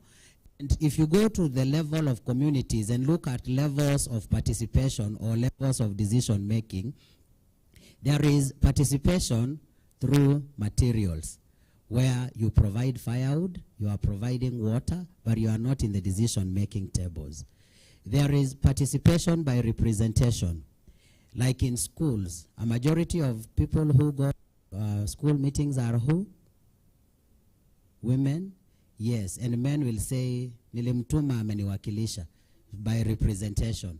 Also, in some of the high-level meetings, including in organizations, let us also try to ensure that we are in the decision-making tables for both men and women, because that is very critical. Otherwise, and you remember a few years ago in our parliament, there is a time it was decided that let us go for a short break and go to the washrooms. But because a majority of them knew that a majority of who will go to the washrooms are women, they decided to close what? Do you know that story, or I'm the one who knows that story? Yes. So by the time they were, what happened? Good. So we have also to be quite intentional, quite in that level of, we have to sit through in the decision-making tables. It doesn't matter the situations, but as we continue, you are going to realize that we have different roles and responsibilities. And when we categorize the reproductive, productive, and community roles, you realize that then a majority of them are performed by women. But moving forward, then we need to ask ourselves on how all of us would be able to come in and play these roles. So more women do housekeeping duties. Slightly more women feel that their opinions are not as valued during team meetings. Why do you think a majority of women felt that their opinions were not valued during team meetings? Any volunteer? Or should I give you that as homework? Any volunteer?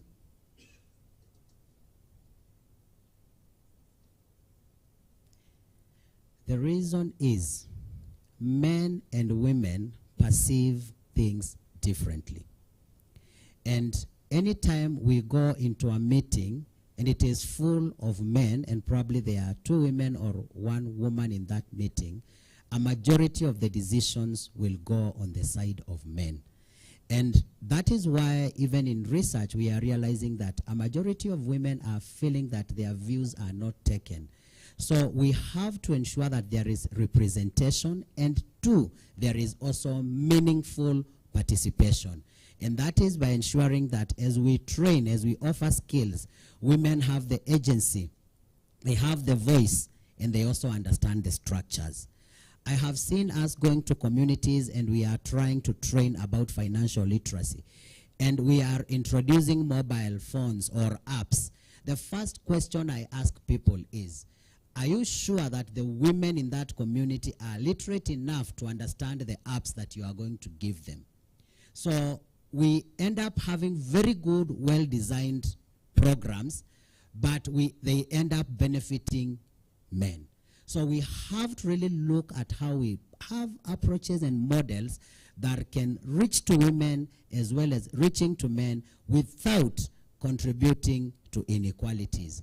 In the agriculture sector right now, we are having a lot of digital apps when it comes to pesticide control. And you go to the community and realize that men have different names for this pest and women have a different name for this. So if you are to communicate, you have to develop IEC materials in a way such that the language you use is well understood by women as well as men. And those are the things that we have to really look at. So even as we go to meetings, let's ensure that everybody feels that their opinions are valued and they are well taken care of, not a matter of just representation. Let us go for participation, which is meaningful, other than only representation. Organizational leadership, responsible and accessible to men and women alike. To a minimal but statistically significant extent, more women felt that they missed out on a leadership opportunity because of their gender. Okay? Just because of a woman, I was not, given this opportunity. And we have had some of the examples. And you can imagine someone saying that because you are 8 months pregnant, we are not going to promote you since you will go for 6 months and come back. You see, those are some of the things that have been happening, which are not quite in order. So we have also to really look on how we are going to minimize this so that all of us have an opportunity. Because gender equality is about opportunities for all, and gender equity is about fairness. So we have to promote this even as we work, but not to come and speak in such forums, and once we go back to our offices, then we go back to our comfortable spaces. On access to career advancement, more women missed out on formal courses to achieve higher qualifications. And when I was looking at what Doc was presenting from APHRC, look at that journey in terms to, at some point, she had to think on how she's going to sit back and leave it because of the different responsibilities and roles. And that's where now we come in about male allyship. Then what is it that we can do so that as you pursue, you progress in that career, you feel that there is the support that is required for you to still excel. Okay? So leadership on management development programs and also training to support gender mainstreaming. But surprisingly, more reported having been recently promoted. So we also got that where women also felt that they were recently promoted. And as I come to a conclusion so that I talk about male allyship, it's good for us to have gender inclusive leadership development programs. The word is gender. That day that you are able to give information in an asymmetrical way, it means that the person who does not get that information continues to mess with the person who gets that information. So it's good for us to have gender inclusive leadership development programs. We foster mentorship relations. Mentorship is very important. If I were to ask a majority of us seated here, how many of us have a mentor? I know everybody would ask on hand. And a mentor is quite critical. It can be a male mentor or a female mentor, but it's good for us to appreciate mentorship because mentorship is quite critical. Even women to women mentorship, we have seen it work very well. Men, mentoring women, it has been quite successful, and that would help in terms of reducing some of these issues and providing opportunities for skill building and career advancement. That's critical. We need also to have transparency and accountability in recruitment and promotion processes. I think a majority of people that we interviewed, and especially women, felt that there is no transparency. And we have seen it even in most institutions that we only have salary scales.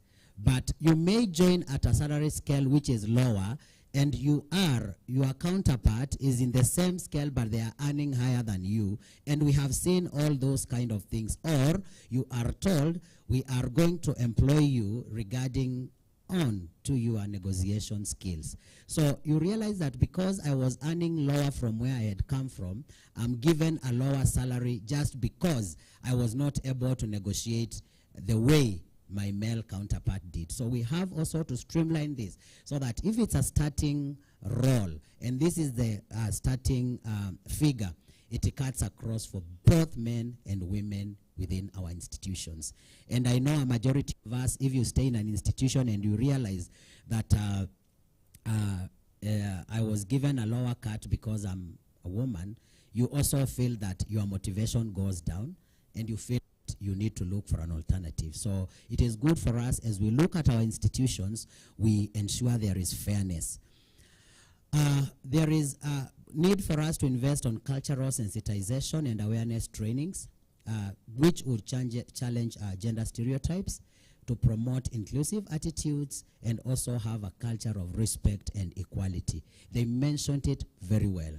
Matters pertaining prevention of sexual exploitation and abuse should be taken seriously.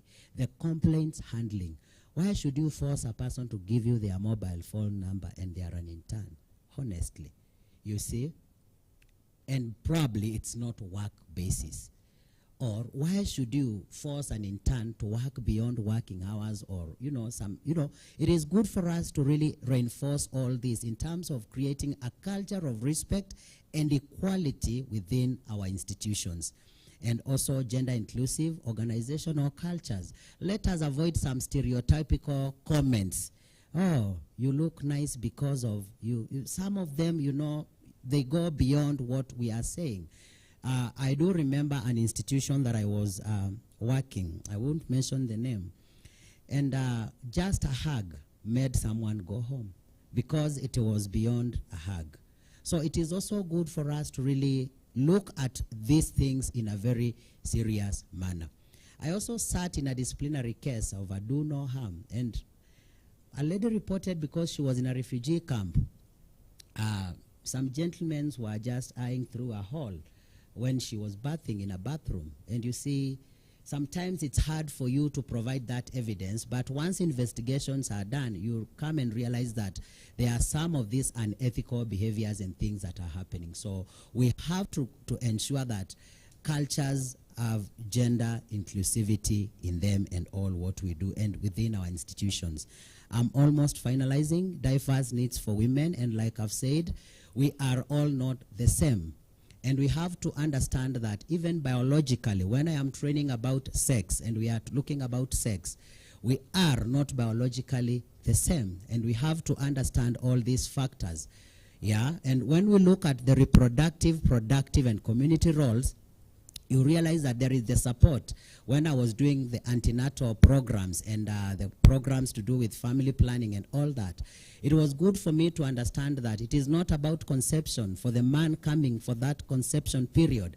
There is a lot that comes in terms of supporting that woman when she's pregnant up to the level of delivery, and even at the delivery stage and after, because it's quite critical. So we have to consider those reproductive roles, the productive roles in terms of what we are doing, as well as the community roles. We've heard about chamas, we've heard about the boys' clubs. Now I know from this room we are going to think about girls' club and all that. So how do we ensure that the community roles, and as you can see in our communities, these clubs were there.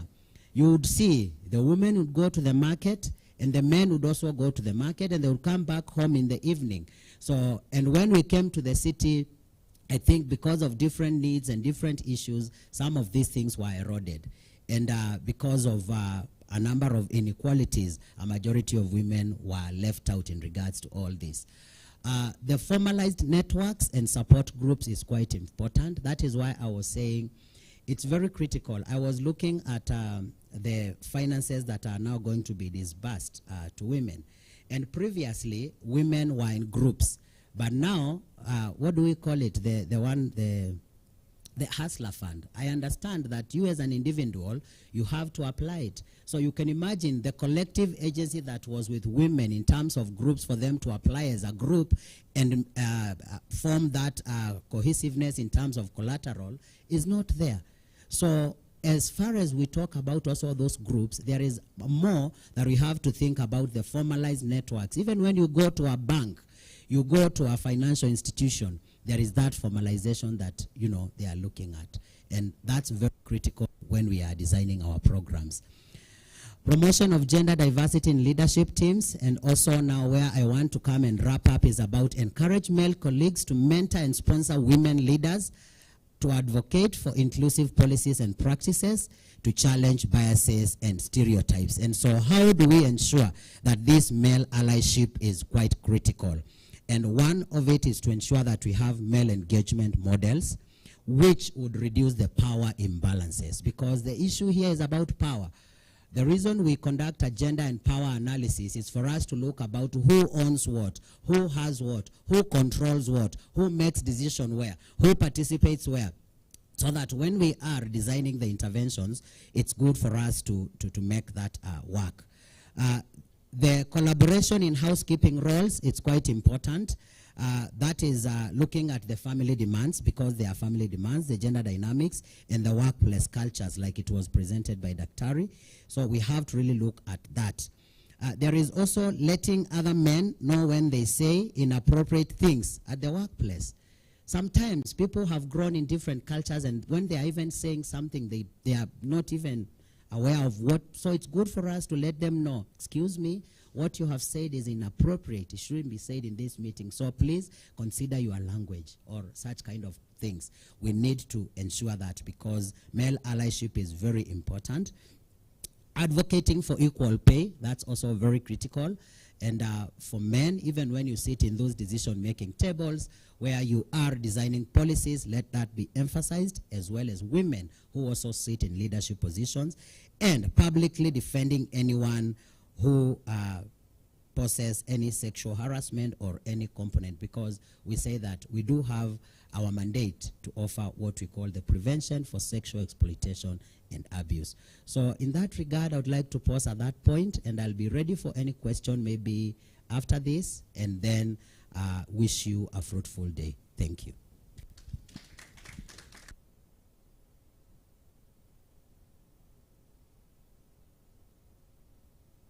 Let's clap for him. A woman holds the knife. A woman holds a knife. I'm sure we have a couple of interpretations at this point, right? So we would like to have a lunch break, probably for the next up to around 2:15, acknowledging that we have a panel. We have a very interesting panel discussion coming up after a lunch break. I also acknowledge that we have questions that we'd like to ask based on all the presentations we've done. So it would be good to see that if we kept that time up to 2:15, come back and have the panel, we'll see how to rank all those questions to the different participants. Is that okay? Is that in order?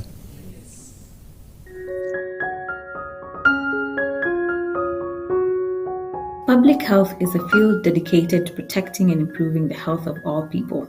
For too long, women have been underrepresented in leadership positions within the health sector, but that is all about to change. The Women in Leadership Project, a collaboration between the African Population and Health Research Centre, Global Health 50/50 UK, and the International Centre for Research on Women, India, is breaking down barriers and empowering women to take their rightful place at the wheel. You know, we've been hearing a lot about how within the health sector, a lot of the work is being done by grassroots women, but there are very few in leadership positions.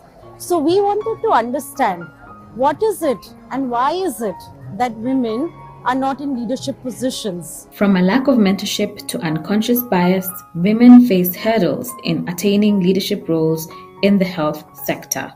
So I think there's probably barriers and challenges at several levels, including the lack of legal protection, the lack of organisational policies, but also at the level of what happens in their homes, what happens in the domestic sphere. So all of the evidence that we have shows that women have pretty good equality in the workplace in many countries, up until the point at which they have children. And once they have children, their ability to progress their careers in the workplace really declines. So for me, one of the biggest challenges that we need to address is the lack of equality in the domestic sphere. But progress is being made. Organizations like Global Health 50/50 are implementing strategies to bridge the gap.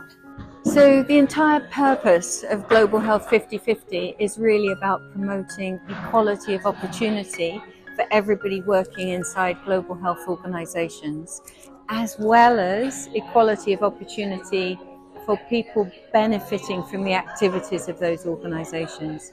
So we're an accountability and monitoring tool, mechanism, that provides data that people inside organizations can use to push for change towards equality and social justice inside their organizations and in terms of what their organizations deliver. Through in-depth research and insightful interviews, the Women in Leadership Project is shedding light on these obstacles. You know, while I can speak about specific barriers and enablers in the health sector, hearing from women from different sectors,